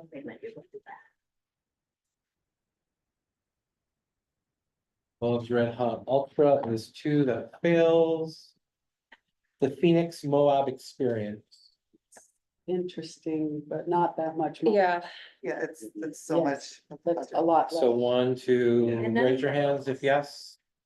Okay, that's 4, that one passes, but less money, yes. Yes. okay. Youth Garden Project Harvest Festival, 1, 2, 3, 4, 5, pass. Okay, so we are going to support all with the exception of Canyonlands Half Marathon. We are going to support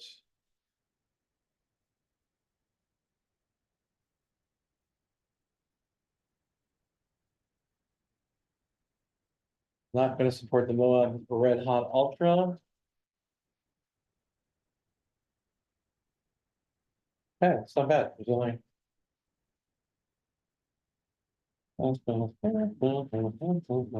Yeah. Oh, sorry. Canyonlands. One. How many of the races, if I can ask, have already happened? 1, 2, 3, 4. Okay, so since there was, with less for the Phoenix Moab Experience, you're asking 25,000, what are we recommending the dollar amount is, or do we want to take the 60, 75 and distribute it evenly among all of them with the exception of the 2 that failed? I don't think it should be evenly. I think at least down to 10,000. I was gonna say too, so. 10K for Phoenix Moab? I love recovery. I love the idea, but it's not including locals currently. Looks like they're bringing folks in from other places. Any recovery is good recovery, but I'd love to see that be more local support for that. If you know what I'm saying, more locals involved, yes. That should work with, what is it called, Hussar? So. Yeah.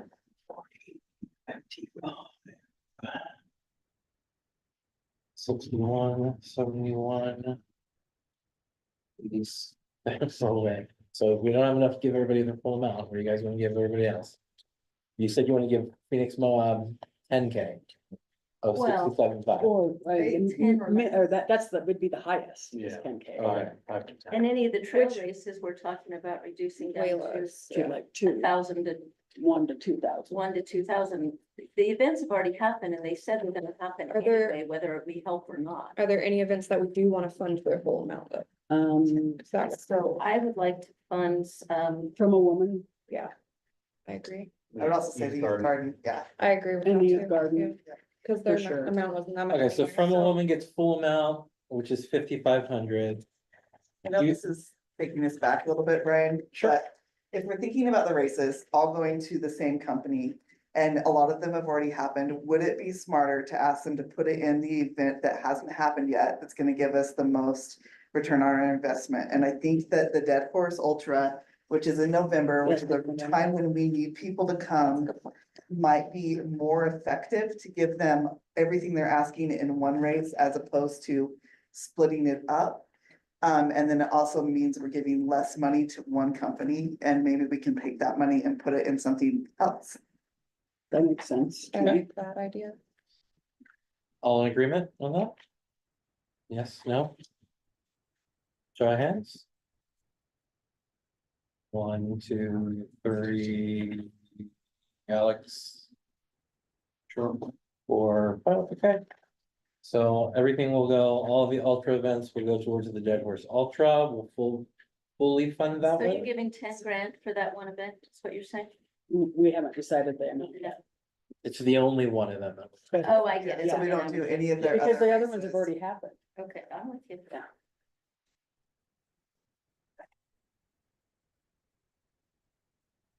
Okay, so that narrows it down. So then that means this.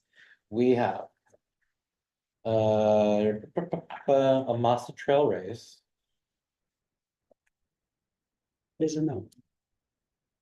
Isn't that part of the? That's already It's all happened. part of the same. Yeah. So we already eliminated Arches, all of Behind that. the so Rocks we've just Ultra, gone to- So that first. Canyon front Lands page Half was all- Marathon is gone.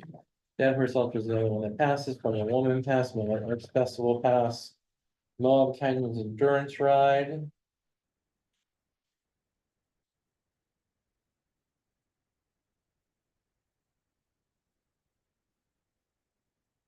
What is this one? It's the horse race. First race, north of town. No, but when is it? Do we Yeah. have that right? November, That's October, November it's first. October. Okay, so it's still in. Yeah. Folk Festival, yes. Moab Free Concert, yes. Music Festival, yes. Rotary Club, yes. Red Hot Ultra Dawn, Phoenix Moab Experience, yes. Youth Garden, yes. So that leaves 1, 2, 3, 4, 5, 6, 7, 8, 9, 10. How much?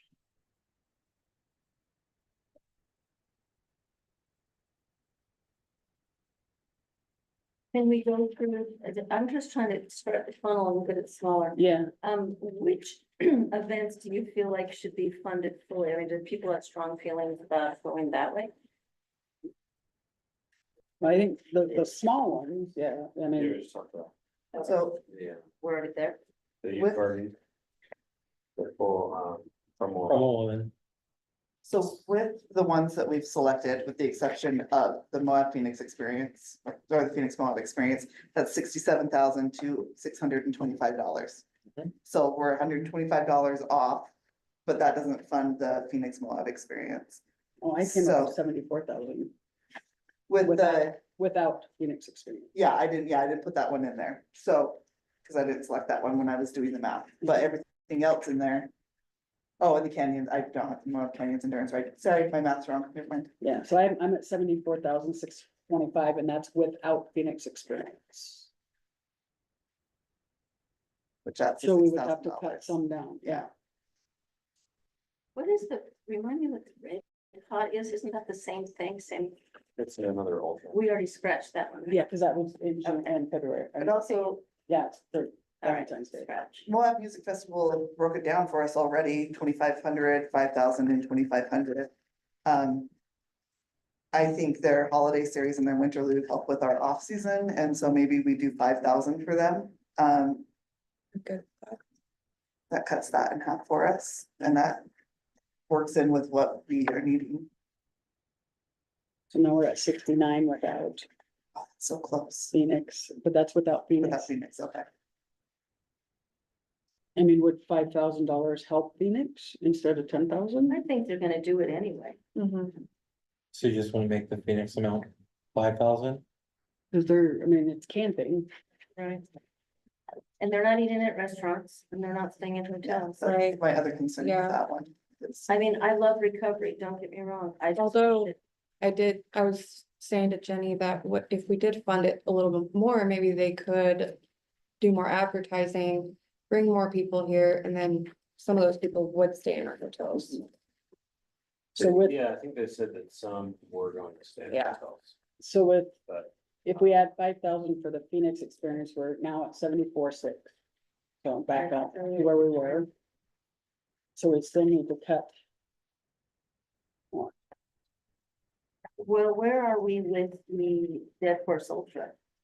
What amount did we put on that? What we cut there? We have that at 10, but We have that at Well, let's cut that down. What, 5? How do we balance our budget? well, I mean, we've already cut 5 other. But we've, yeah, we've already said. With that. Organizer.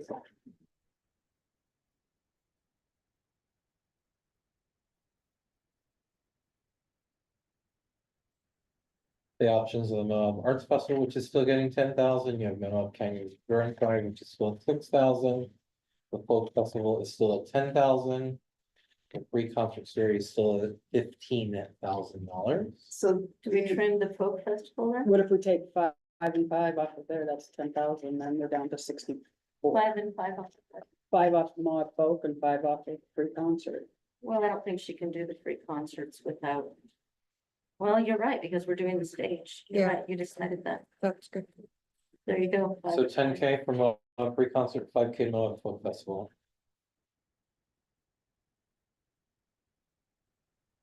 Are we good? Gives us $3,500 more to spend.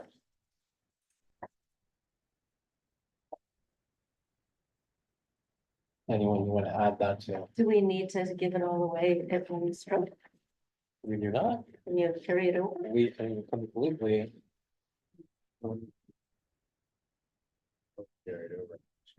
Yeah. Very Oh, we should just give it away. Yeah, let's. Okay, so we have Dead Horse Ultra. At 5K. We have From a Woman. At 5,005K, 5.5K. We have Moab Arts. At 10K. We have the Moab Canyons Endurance Ride. At 6K. We have Moab Folk Festival. We're saying 5K. Should we up that one, add the extra in there? If you want to, you guys good with that? We'll make it 8.4. For the folk festival. For the For the folk folk festival. festival. So which I personally would rather give it to the free concert series because folk festivals can increase their ticket prices or adjust their artists. But if we're gonna do a community event that supports the community, What do we have the concert series at? right now at 10. Right now it's at 10. It's at 10, they're requesting 15. Okay, so we'll put them back up to So Moab free concert to 13.4, 15 for there. okay? And then Moab Music Festival gets 5. But remember my caveat, I got it.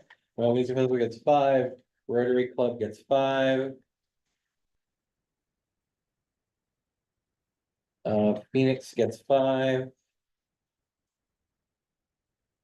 And then Youth Garden gets 3,125, which makes us spend the full amount.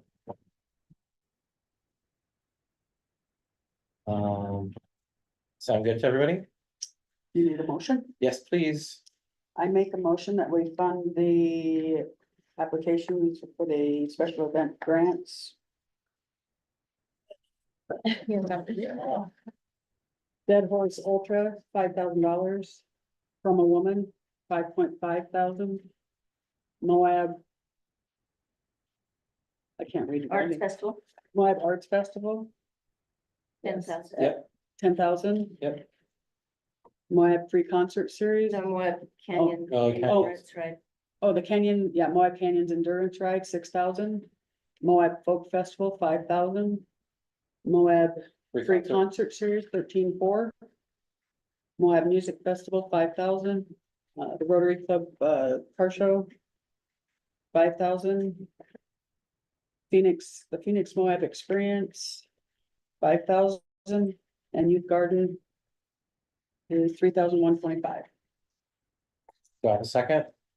I second. All in favor? Aye. Aye. Jenny? Reboot attempts, I don't know what this is. No. That's good. Okay, all in favor, that passes, okay, by Lori. Unanimous, okay, perfect. Second item, Quick question on the process, because the process is very different this year. So it went before the Economic Development Board, they give a recommendation. Travel Council Board is giving a recommendation. Now it's my understanding this now go to the county council to approve. correct, Just check. Just trying to follow the best law. correct. Appreciate all your support. Sure. All right, special events done, state audit reports, I just went through, this was an actual item originally. Do we still want to put, originally there was gonna be a motion put forward that we were gonna formally draft a letter to the state auditor's report and the attorney general's office voicing our concerns. Is there still feeling a need for that? I make a motion that we draft a letter. Lori is making a motion to draft a letter. Anybody second? I'll second that. Rebecca seconds.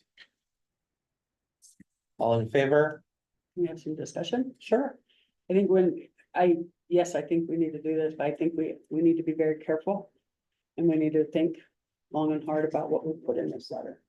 Great. So this is just saying that we're going to approve the motion to draft a letter, doesn't? Okay. We're not saying it's gonna be this and this is what it's gonna be, it's just saying we're drafting a letter. Okay.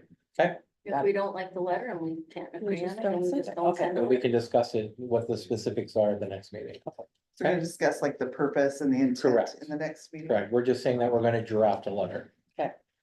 Okay. All in favor? Aye. Aye. All right. 5 to 6 passes.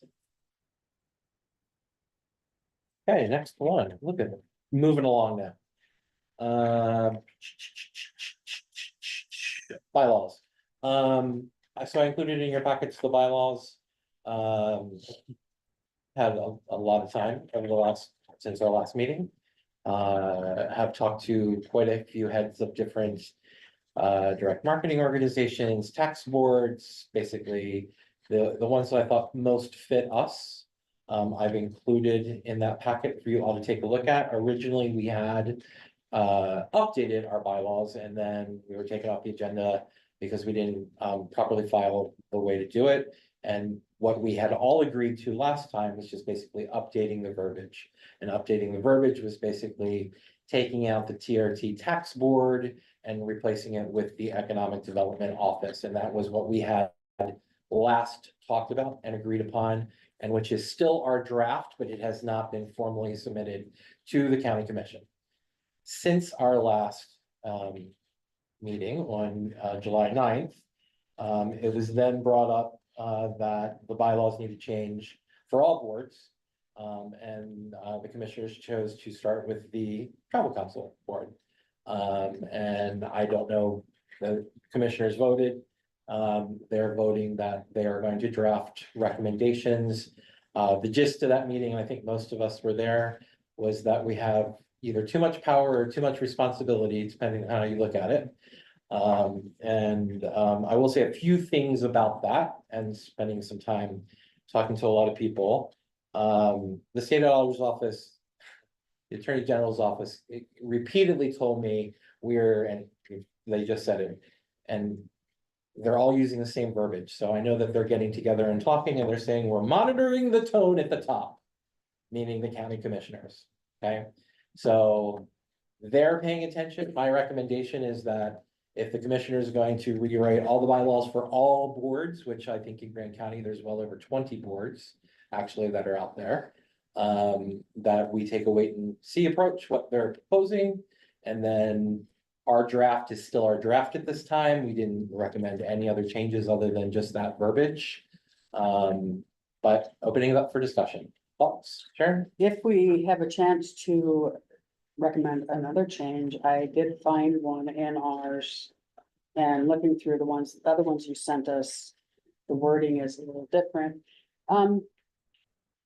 The little paragraph I found that made me very concerned is the fact that the county commission can get any one of us off the board at any time they want. They can, for no cause, and that's what it with or without cause. So that means, I'll use myself as an example, I spoke up. I spoke up, and I'm sure I made a few commissioners a little upset. They can get me off this board if they wanted to, without cause. And is that gonna stop people from actually voicing their opinion? Because they don't want to be kicked off the board because they made some county commissioners upset? Or they don't agree, or they don't line up with what the county commissioners want us to be saying or doing. I'll say it again, I said it in the last meeting, I think we need to be welcoming every user group. And I know the county commissioners don't want every user group here. So they can, as this stands right now, they can hold a county commission meeting and they can take me off this board. So I think if we have a chance to change any wordage, or if you guys are going to be changing things, I think all the other organizations or whatever, they can take you off with cause, not without cause. So add with cause. Yes. It says, yeah, this says with or without This says cause. with or without cause. Which I honestly, I would talk to Steven Stocks about that, because I think that also puts the county at some liability to remove people at will. I think that's, I mean, coming from like an employer standpoint, right? If you would fire someone without cause, they have a justification to come back at you, and I think I saw that too, and that's a huge red flag, not red flag, but a concern that I would have legally. Well, and my concern is board members not being able to voice their opinions, because they're afraid that if they do voice their opinion, they're gonna just say, okay, you're off the board now. And that's their cause.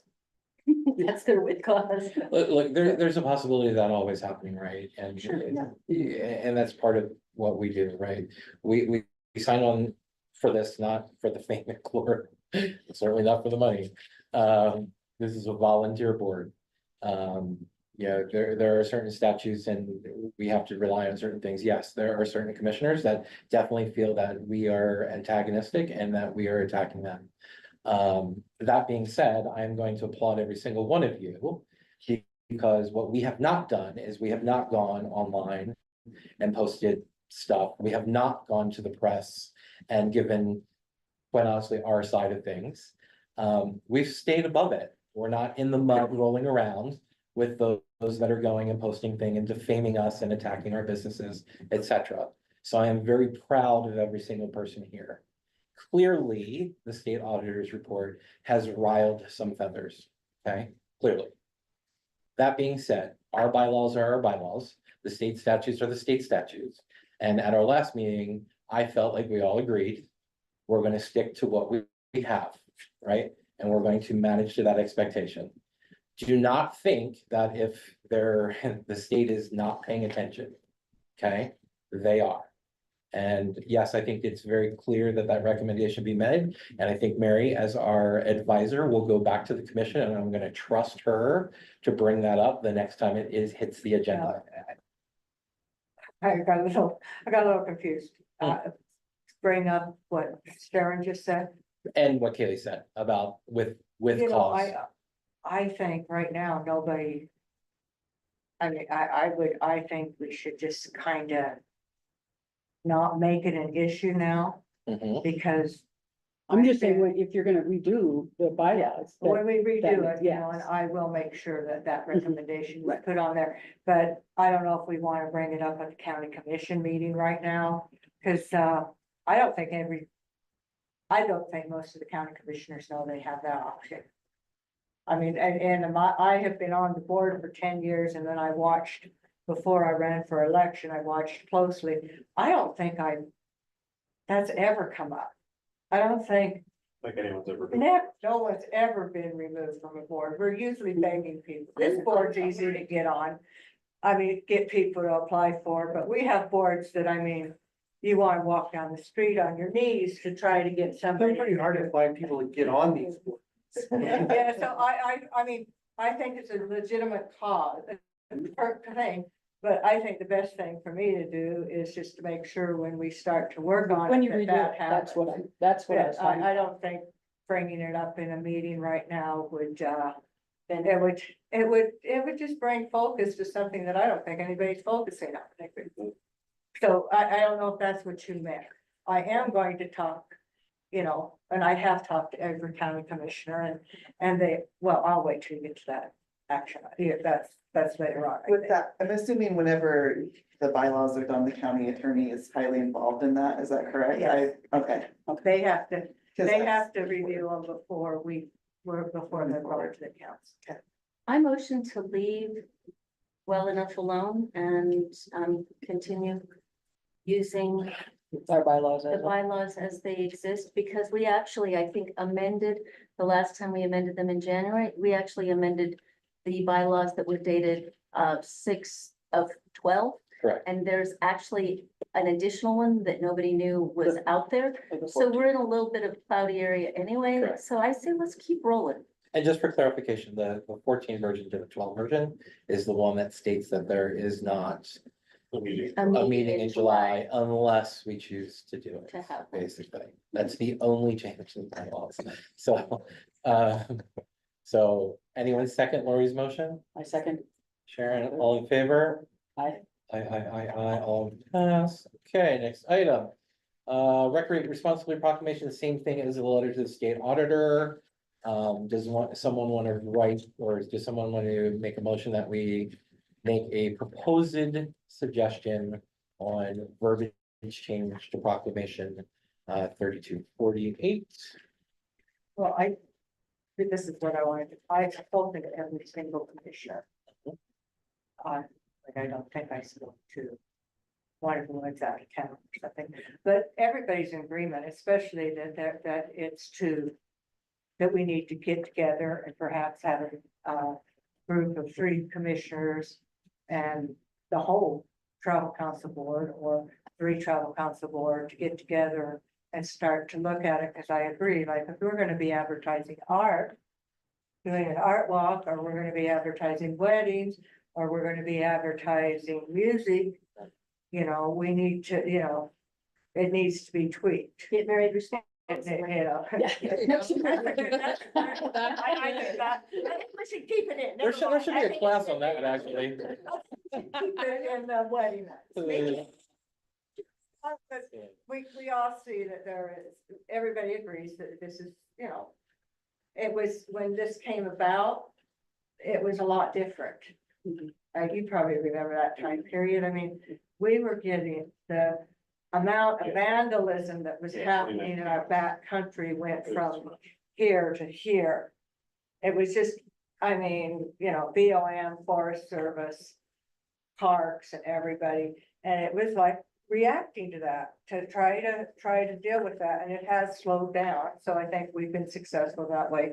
But I do think there's most likely it's handicapping some of our advertising, and that definitely was not the purpose of doing it. That was not the purpose at all. The purpose was to keep our golden goose alive.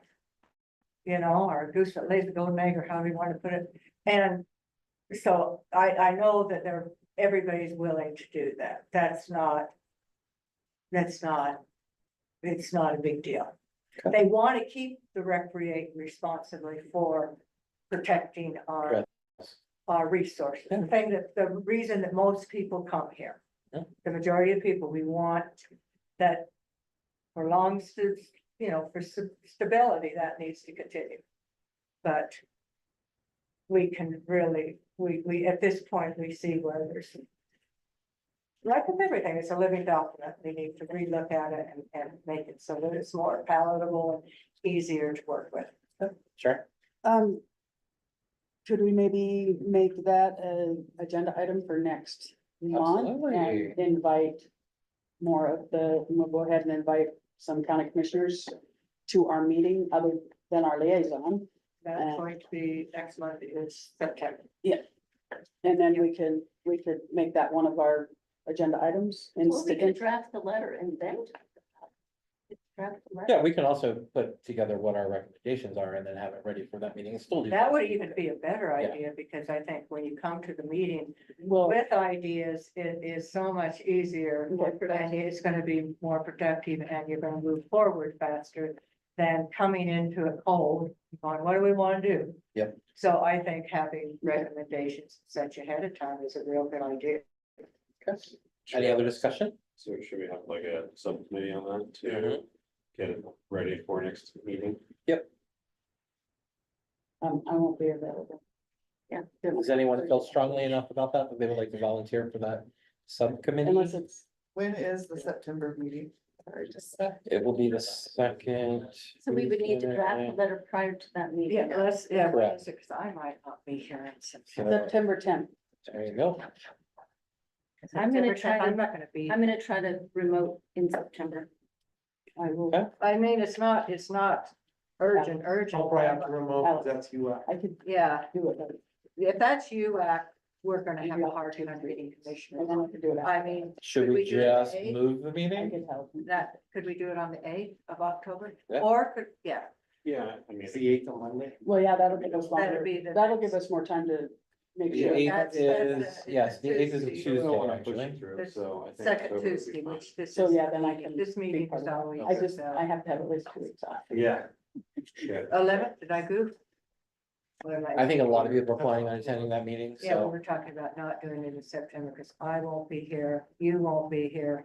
I'm Yeah, not gonna be here. Lori will be If UAC is going on, So you Of want to any of the cancel the commission. September meeting? And then move it to Here- October. Here's Cancel one thing now. that might be an issue that you want to change it. Okay. And I'm the guy that should be the first to want to cancel it. So we tried to give you what you asked for today, which was budget numbers, which are pre-estimate. We don't even have to have our estimates in for another week, so we are building a set. When we get into September like last year, we will be in those discussions where they are starting to hone that down and commit. So So I'm just asking. So do you our wanna agenda, have- our agenda item is we're gonna create a sub-budget committee to work Okay. with you. Okay. So whether we have that meeting or not, we will have meetings with you Okay. about the recommendations. And on that subject, I'm just gonna ask this question. In your packet, do you have the letter that you guys sent last year? Not in the packet, but I do have a letter. Okay, I would just ask. As we work together. So I've listened to that meeting twice. A lot of that seems like some of it is getting in the grain. Mhm. Be great if we went back to the recommendation letter that was made to the commission last year. In the first place is measure us against that versus everything everyone thinks they discussed. Yeah, I'm hearing it, listening to it, but it'd be really nice if we went back to what was recommended to the commission last year. and We started measuring our performance against that to start. Okay, that's, I'm asking. for that. Yeah, we will. Professional person. So we're gonna get to that, but back to the proclamation. So do we want I make to, a motion to? that we draft a letter. Okay. Any seconds? Second. Okay, all in favor? Aye. Aye. Yes, perfect, next one. Meeting minutes from TCAB meeting, it's at the very back of the July packet. Any changes to that?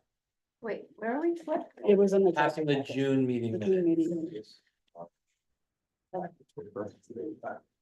I make a motion that we approve the June TCAB meeting minutes. Oh, the minutes. Yes. Any seconds? Okay, all in favor? Aye. Aye, unanimous, perfect, next one. Now, there we go, okay. Consideration of support for the recommendation of the selection committee for the Discover Moab website redesign. I did not print it because I killed enough trees printing your packets today. Ben forwarded that, it was like 91 pages, fairly comprehensive, I feel. Ben, do you want to discuss? Matt is here, who was part of the committee to talk in more detail, but, I'll give the overview and then the questions, please ask.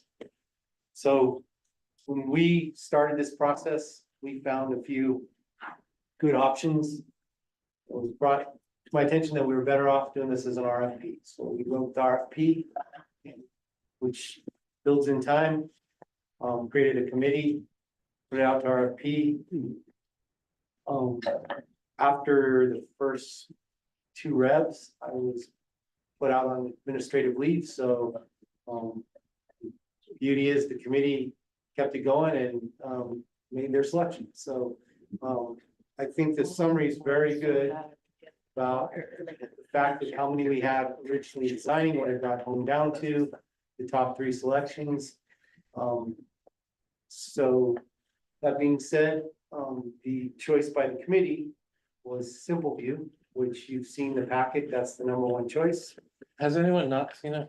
No, I looked through it today. Don't. It was in the email. I printed 1 copy, just, if you haven't seen It's it. on. And I think that got Yeah. pulled back because that may have been confidential for public meeting, so. Okay. So. Can't see it, sorry.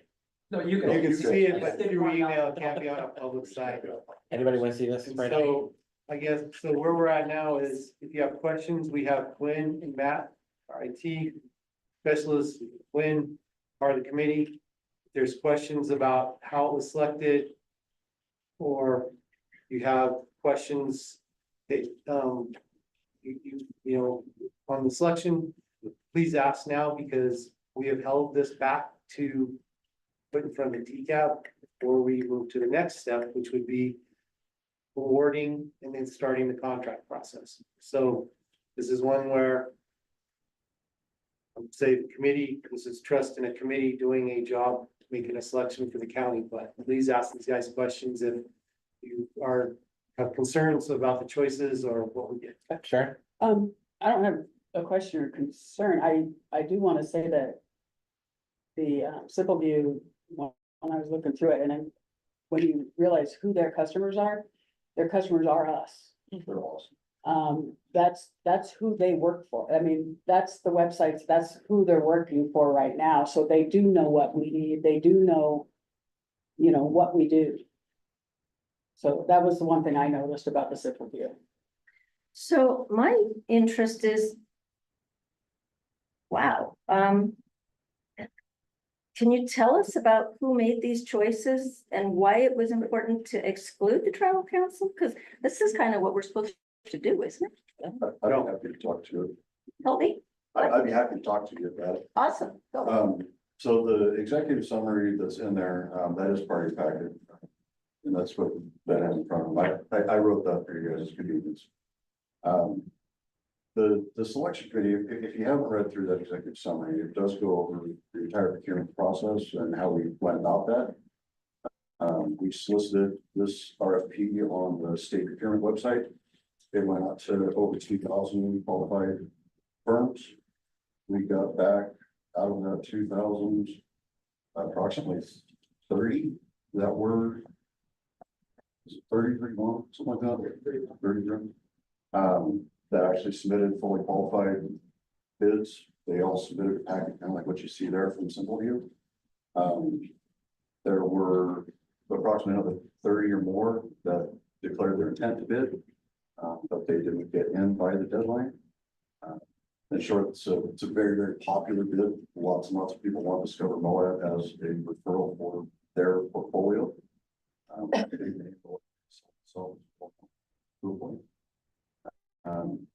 But the executive summary goes through what we did all the way from the bid opening. As we get together with our purchasing policy, totally familiar with it. We put out an RFP. RFP goes out for everybody. We open it in a public setting. Basically, we do it right here on screen. It's all electronic. With the review committee, the review committee was then myself, the IT director, Quinn, Gabe, Sky, and Alicia, just so that we had a bit of a broad scaling of not just economic staff. Myself, I give you a lot of technical background on what's going on. We all have different views on it. But we did go through that initial exercise. It took several hours to be able to get down to a short list. That short list was then, also in your packet there. Went back to the members of that committee to review that short list. The short list was 9 qualifiers. And then we tasked the selection committee to come back and meet in 1 week after reviewing that short list of 9 in depth. Come up with the top 5 selection. Nobody talks, right? Make your own preference. Then we, on the 8th, got back together, took all of those top 5s, and basically we all landed on the same handful of second round finalists. And those last 3, which would be Earth Diver, Zimmerman Agency, and Simple View, which you see in front of you. We had virtual explanations in depth about their proposal based on the proposal. Demo was all the things you'd expect within it. Based on all of that, we came back and absolutely agreed that Simple View is the one that is going to be the most competent and able to move this forward for a lot of different reasons. There's a lot of features and pieces within their website. It's not just their website. As you alluded to, these guys they only do DMO travel based websites, and they're based on a content management system. So essentially that means that like a non-technical user can get in, easily update the site quickly. It comes with a CRM that's again tailored, built into the system for it, as well as a content management system. So we have our content management system, we also get your customer engagement management tools. There's a whole bunch of different features within the site that really compel. For me personally, one that really spoke to me was they got a portal for vendors, for outfitters. So one of the things I know they keep hearing around, everybody wants to see dashboards, everybody wants to see results, everybody wants to see this analytics, all those pieces. This looks like it will actually give you the ability to be able to log into it as an outfitter, update your information as needed, provide analytics on trends, all sorts of different stuff. They're well seated, and as far as pricing, they're right where I expect them to be for a good product. People believe so you pay for what you get within reason. Out of the 30 submissions, the cost range went from $17,000 to $1.1 million. The Zimmerman agency, who was also one of the top qualifiers in here, would have been well over 6 figures, and then it would still be a whole part of the administrative upkeep content thing. Simple View is what I think that would stand on its merit. So if you guys really wanted to dig down and go through each one of those 30s again, I'd be happy to go through it again. I feel very comfortable with our selection preferences. So obviously the website that we had was inadequate. Still, it's. Are we gonna be able to redirect that? I mean, are you gonna change the name? Or, I mean. I doubt it. All that history of Discover Moab, I know you can just plug in and just make it so it's subordinates, but I don't wanna lose that data. Yeah, I think the Discover Moab website is really a great government website. It's not so much a great marketing tool. There's obviously a reason that you're trying to Yeah. change. These guys do. Yeah, Mary. To answer your question, no, that is not part of this group's job. I mean, even the commission doesn't get involved. These are the people that are doing the work. These are the people that are hands-on. You have to let the employees themselves do their job. And then you can ask questions and such like we're doing today. But it's the job of our employees to come up, and you could tell how many hours of work that took. This was a lot of A math. lot of man hours, lots of time, lots of consideration. Not it, I don't think anyone on a volunteer board wants to give donate that kind of time. And I think they did a very thorough and a very good job of coming up with this. And I've worked with Matt now 10 years, and we're fortunate because it's hard when you're a government agency to keep good tech people. Because there's so many things out there they can do that offers them more money and more such. So thank you again, Matt, for doing that. I mean, he's there. He does the work. And I trust him. I trust Glenn. I trust everybody that was on that process, which I didn't want to be on. Was asked, but I wouldn't have wanted. I mean, it was a big process. There a lot of reading, a lot of analyzing. Yeah. The process worked. I mean, one of the challenges, just so everyone knows, is you want to get a DMO website, but at the same time, you're part of a government agency, so you need something that has government security, stuff like that. So you have to write the RFP that way, and then you get it back. Process worked because I would have just made a decision first day, or the decision we thought. The committee actually made a decision that was very different, so now the department gets behind the decision and we go implement it. I But think a little with- bit of respect of being maybe mentioned that maybe there was something being thought about to see if there was any interest in. Yeah, I think Yeah, that I just think- the general feel from the board is, it kind of feels like it's within the purview of the council, right? And even if it had been like, okay, here's our final 3 selections, you know, personally, I agree with the decision, just I'm not putting it out there. However, I think that moving forward, if there was like, here's our top 30, that would probably sit better with the board. Matt? Sure, I can appreciate that, I can address. Part of this is that we need to move on this because of our current site with Discover Mall. It needs updated, maintained, there's things on it, it needs to get migrated and dealt with. Sooner than later. Bylaws that are outdated, stuff like that. Just sooner than later Yeah. is the short of it. Government doesn't work as fast as we want it to in some regards. Then, like, I get it, like, he is dealing with the situation as best we can. You know, to answer your questions on, you know, some of those branding, marketing variations and other pieces. Simple View's the company that's going to do it. As we go through it, it's like a 6-month process. This is not just like, shelving here you go. Yeah. It's not templates, it's not anything, this is a custom design piece for us. Every one of the developers that came and submitted something, we'd be going through the same type of thing. And so, and to that end, I know his office is going to be reaching out for input. And I mean, we need to do the whole design piece, right? There's lots of input that you guys are gonna have to this, whether it's one company or not.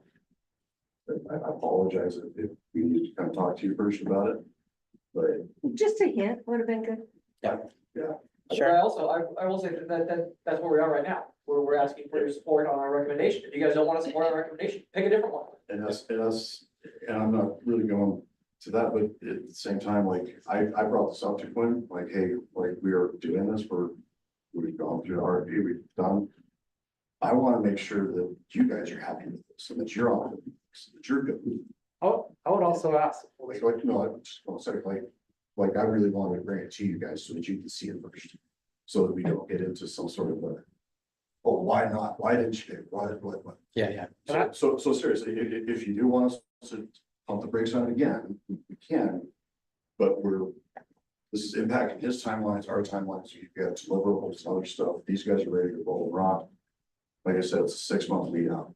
So what I'm hearing is we had a broken something that. It's all broken. That's, okay, we had something that's not operating optimally, but this is the first we're hearing about it, so great, we gotta fix it, and it's great, you've done 6 months worth of work.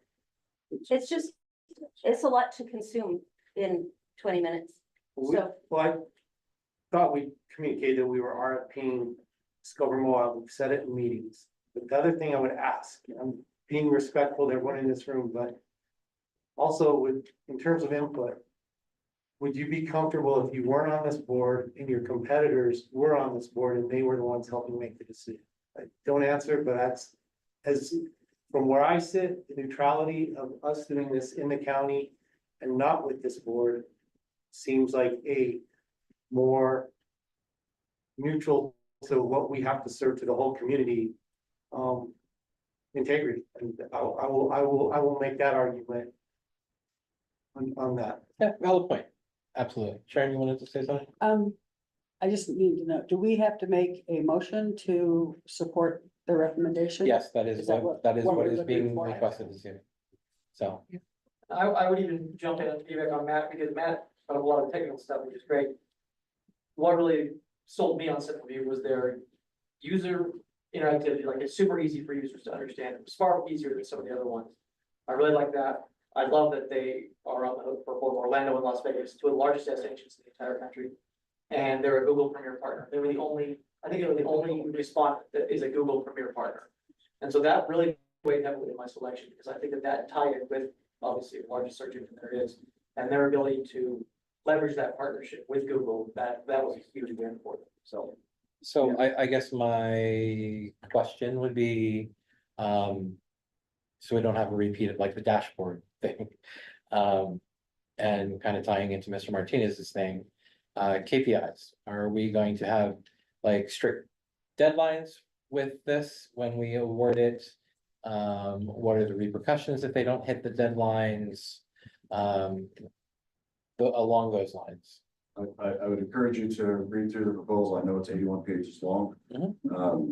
There is absolutely key performance indicators, deadlines, sign-offs, stakeholder groups. It is a very, very engaged organization. They're putting, one of the reasons I like them is because of the breadth and scope of what they do. They have thousands and thousands of websites. They, when we're out of a handful, they do, I think they have Paris, New York, Las Vegas, Orlando. Paris, New York, London, Moab. Right, it goes right along with the sticker. Like seriously, this is Moab. Everybody knows it's here, and Discover Moab is what it is. It's grown dramatically, but it's in need of a facelift and it's in need of better tools to go. I know that 1000% agree. If trying to rebrand, do something with Discover Moab. I'm the IT guy, I'm not in marketing anymore. I wish I was. But come on, Matt, you're creative. Come on. They got a one drive down the river. But it is what it is. Like it's just a platform. We can go back to the drawing board again if you like. Any further discussion? I don't think the drawing board is the issue at any point. I don't think anybody thinks that any of the choices that have been made are bad choices. Like I said, I've looked at this now for 3 minutes. It's just, to me, it feels just a little bit of a surprise, and I'm not sure at what point the loop includes the travel council board. Maybe this is the right place for that, but it seems a little bit like we're gonna be helpful in the design of it. Yeah, I mean, So I think that's. you guys can, well, that's what Simple View can do. They're gonna design all that stuff and they'll bring it. But I just, like I said, I didn't even know that the website was broken. That's Yeah, and good. Lori, to your point, and I think it was something that Alicia, right before she started meeting, she said like, hey, can I get with you and Ben? I'd really like to get with the two of you so that we have the agenda posted a week ahead of time, right? Like, honestly, we got this package 2 days ago, and to read 91 pages, it's not a lot of fun in 2 days before a meeting. So the more that we can get information out in a timely manner, I think is the most important part than anything. But we do have a timeline, and we do need to hit it. So any other further discussions or questions? Kayla, you had your hand like crazy. So, I just want to say thanks, because I direct people to Discover Moab all the time at the chamber. I get calls all the time at the chamber, and I'm sending them to the Moab Information Center, I'm sending them to Discover Moab. And I have felt that it's not quite adequate for what our people actually need. And then I go in and I end up sometimes being their tour guide. And so I appreciate this from a personal level. So thank you for taking the initiative and getting it done, because I think it really needs to happen. Teresa? So I did read the proposal because I'm very vested in what we're doing here, professionally and personally. And I think you guys did a humongous job in doing that. My only question is, and it doesn't really matter because it's a great choice, but have you had the opportunity to call 1 or 4 of those ones that were in the portfolio, the Grand Junction, the Big Sky, the whatever, to ask those DMOs how they feel about their relationship there? And I don't know if the timing is right to do that or not, but I was just curious because they're so close to us. I was just curious if you had picked up the phone and called anybody with those previous customers. That would change my mind. That's a great question.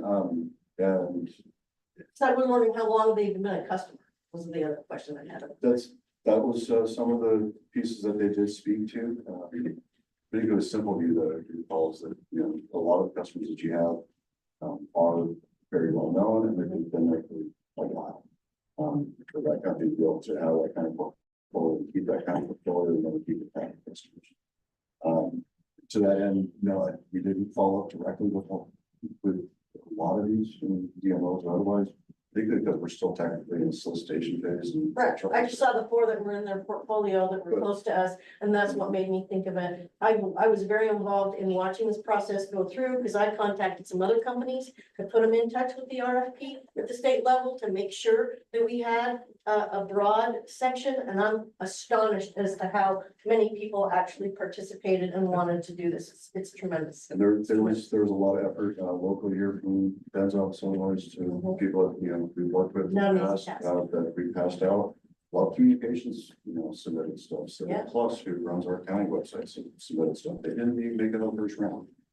Like, there's, web design runs the gamut, all sorts of different things. The DMO site where you have all sorts of spare people kind of getting into it, goes at. One thing I was going to say on the localized portfolios, one thing I will note on a lot of the responses is that some of these guys like to put up proxy portfolios. Like, oh yeah, we're in charge of this, we're in charge of this, we're in charge of this. But they don't know that I actually have another portfolio that actually has all of these people's real sites. And so yes, there was a lot of comparing and contrasting of what you're actually not doing that site. Maybe you're doing something, but this site is actually really what you're doing. So there was a lot of that filtered out. At that Okay. In the interest of time, any last questions or questions? No? Can we have a motion?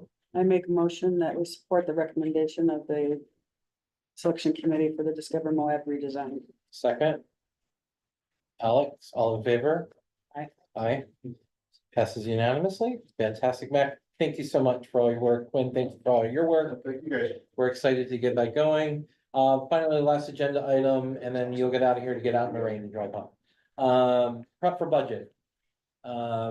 You can see basically the items that I requested via Ben to gather. I'm really kind of, like, as I just said to Ben earlier, I'm not looking for discussion right now. We don't have time. What I am looking forward, trying to get is a sub board that will meet. And I really kind of feel like it needs to be at least every week or every other week to get with Ben and come up with what our recommendations are going to be. Both mitigation as well as advertising and promotion. The caveat caution is, I want it based on take everything else out, the state auditor's report, fund balances, all that other stuff. Ask Gabe for a dollar amount. He's basically given us one. It's in your packet. It's roughly $8.4 million, right? I want us to design something around that. And then we will have a contingency for whatever else happens after the fact, right? Super, super important, I think, at this point, that we realize the issues that are out there in the community, realize that the attention that is on TRT in general, particularly with the property tax issue and all of the hullabaloo around that. Everything that we just watched again today. I just want to get it done, and I want to get Ben the tools that he needs to get in front of the commissioners. So is anyone interested in being on that subcommittee? Every week between now and when? Ben, when do you need to have your budget in? We're gonna put our first estimates in the 16th, and I think we start having. August or September? August. So we'll get our introductory in this Friday. So we're filling out our templates. Then we start having the private or the one-on-one meetings with the finance to start saying, what do you build to that you want to commit to that then you'll take in front of the commission. So one thing I'll say is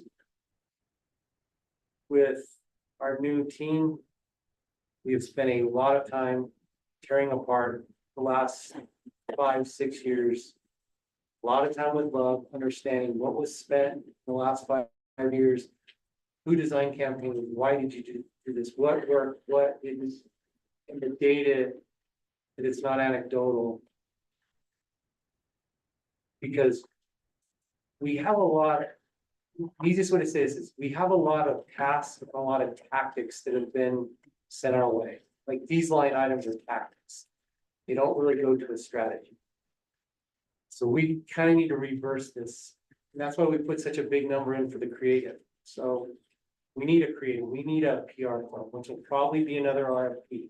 But the things we need to know we need to do to build a real DMO.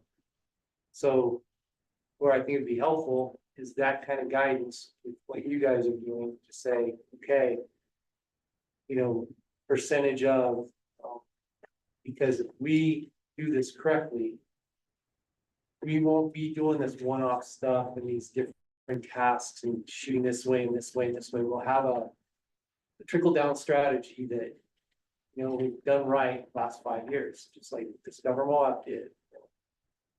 Do it like a local.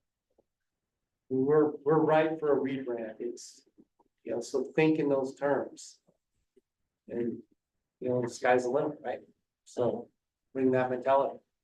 But I've told our teams, I had her write up a budget. I said, think big. So we've already, like, make sure we're not double counting, but because it's gonna get trimmed, but it's better to build down. And I came in here a year ago, almost, it'll be a year and a month from next week. Right away was thrown in the budget process. No idea what I was budgeting. As I joked walking out of there, it's the first time I never got an attaboy for cutting fat out of some things, which the year I've learned is now we gotta build it up. Let's put the big number in and let the commission and everyone decide what the strategy is until from there. Just to add on to what Ben's saying, one other thing after this past month of talking to all these other chairs of all these other travel boards and DMOs and UTIA and the state Utah Tourism Board. I just think everybody in this room needs to be aware of what everyone else is afraid of. Okay. And it should scare everybody in this room. And I'll flash back to what Seth said, which is we're all in this together. Nobody cares about Southern Utah, but Southern Utahns, right?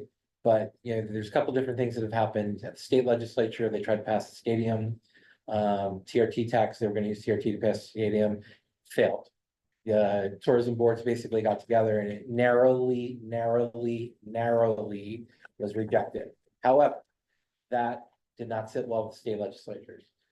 State legislatures then sent out a survey to every single tax board in the state. In the states, it turns out that almost 80% of TCAP boards, TRTs, DMOs, whatever you want to call them, whatever their names are, 80% aren't really following the rules.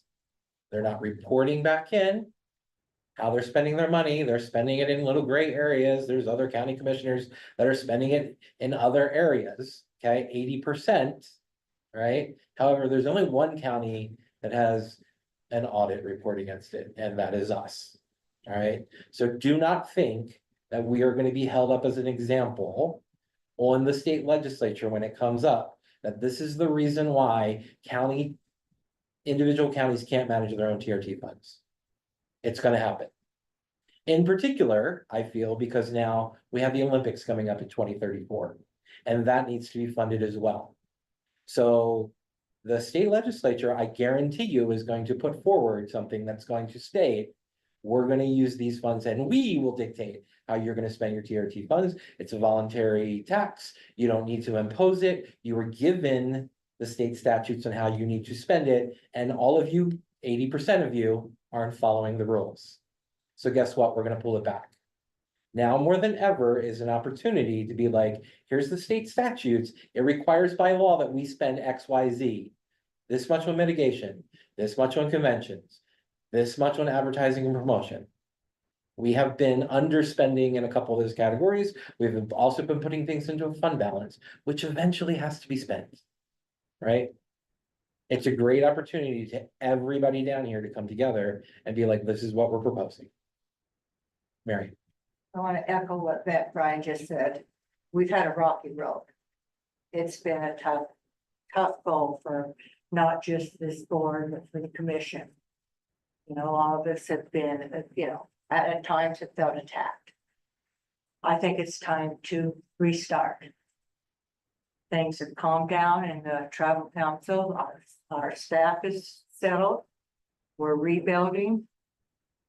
I think this needs to be a turning point for the board, for the commission, for everyone to say internal fighting gets nothing done. It slows the process and hurts feelings. Let's work together. No, we're not going to always agree, but let's work together and respect our staff. We need to really respect our staff. I mean, because they work hard. And they deserve our respect and to be listened to. And I would just like to have this be the turning point for this board and the relationship with the commission. And I've been talking very, strongly with the commission. We need to get together, because I think what Brian just said should scare them. We need to get together and stop fighting internally about this and this and this.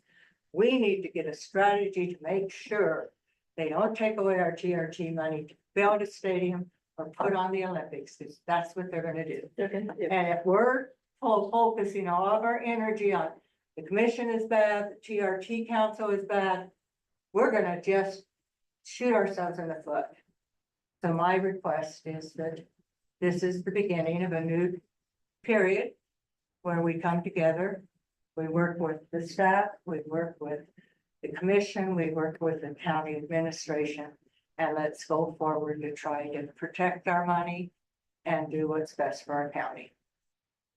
What Brian's asking for with the subcommittee, one thing to think about if you volunteer for it, is we're really looking at the state Utah Office of Tourism and the way they're modeled and the way they're tiered and the functions they serve. They do a really good job. They do a good job at every level, PR, the web, social. There's a reason Utah's led the last 20 years in tourism. And instead of reinventing or thinking we need to do something different, which I've probably erred on that side in the last 2 quarters, thinking we needed to maybe separate ourselves. Seeing from a very well-educated marketing expert, who's picking us apart, saying, we can go look at those, the way they tier and the way they function. We may want to build our department the same way. And instead of in certain places where we have people doing it, we can contract it. And so as you think about doing this budget, I would urge everyone to become very familiar with the Utah Office of Tourism org chart and their different functions, because they are very strong. We attended their meeting on Friday for 2 hours, waiting because they were awarding the co-op grants. So just so everyone in here knows, we got 212,500. Nice. Also, the museum got 10.2, and the Moab Music Festival got 22.5. So Moab was treated very well overall. I think we only came up 5 short. Mark from Love and Quinn came down and attended the in-person interview with me in front of the committee. And we really pushed, and the feedback we got was, it's good to have Moab back. It's good that you guys are getting back. I've heard that before. So just know that's some feedback that they're excited that we're plugging back in. I made a point of really selling the fact that we're 40% of the Mighty Five down here. So we may be Southern Utah, but forever Mighty Five, we're 40% of we're 2 of those parks. So, and our neighbors down south, they have a new tourism person. We work very closely with, and we wanna, it's a loop. We don't wanna think we're building a fence. So just as you form that subcommittee, think in those terms, think in terms of those functions, because that's kind of what we're thinking. We need to see how we can cover all those same functions. That really connects up with what Lori said in the last meeting too, about using the way the state's doing it and piggybacking off the state. So I think that helps connect it. The other thing I wanted to point out in that is in their state presentation, Ben Cook gave a presentation. The stuff that we were saying a couple months ago about size of travel shrinking, length of stay shrinking, it's starting to hit at the state level. They're very worried about these same metrics. So the challenges we have here, they're not just Stars alone, they're overall.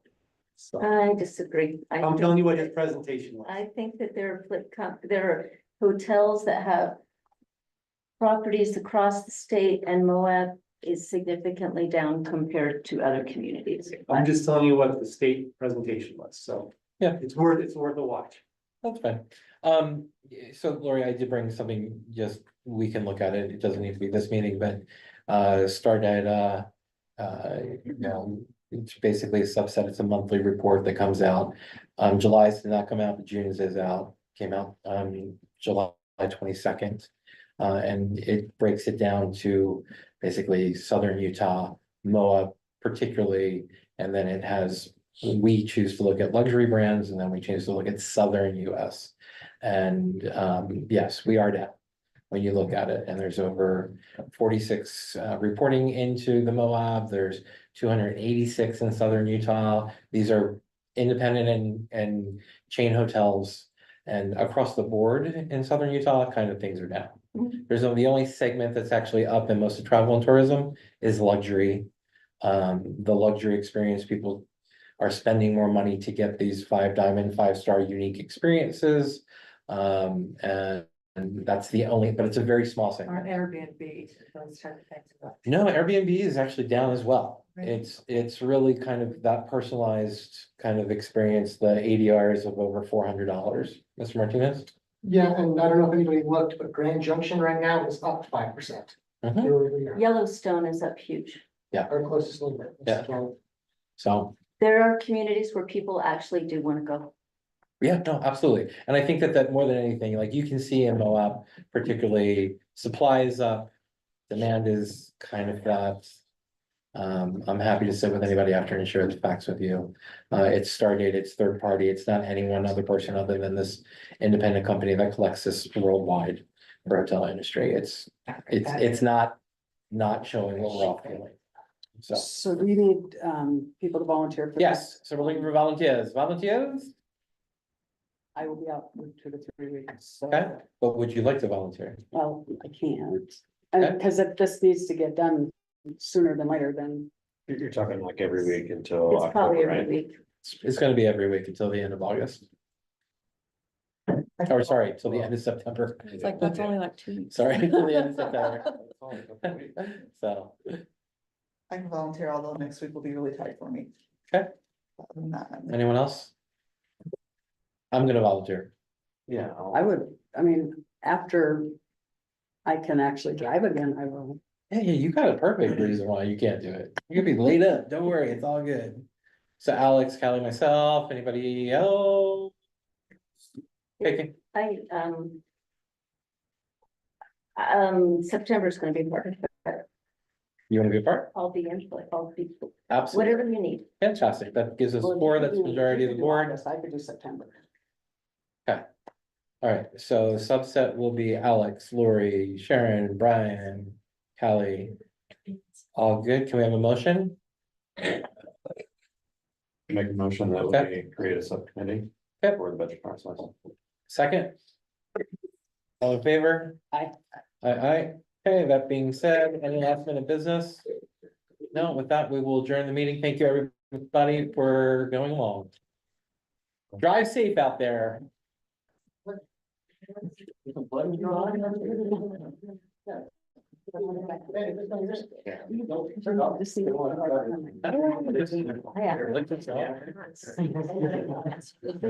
Put that-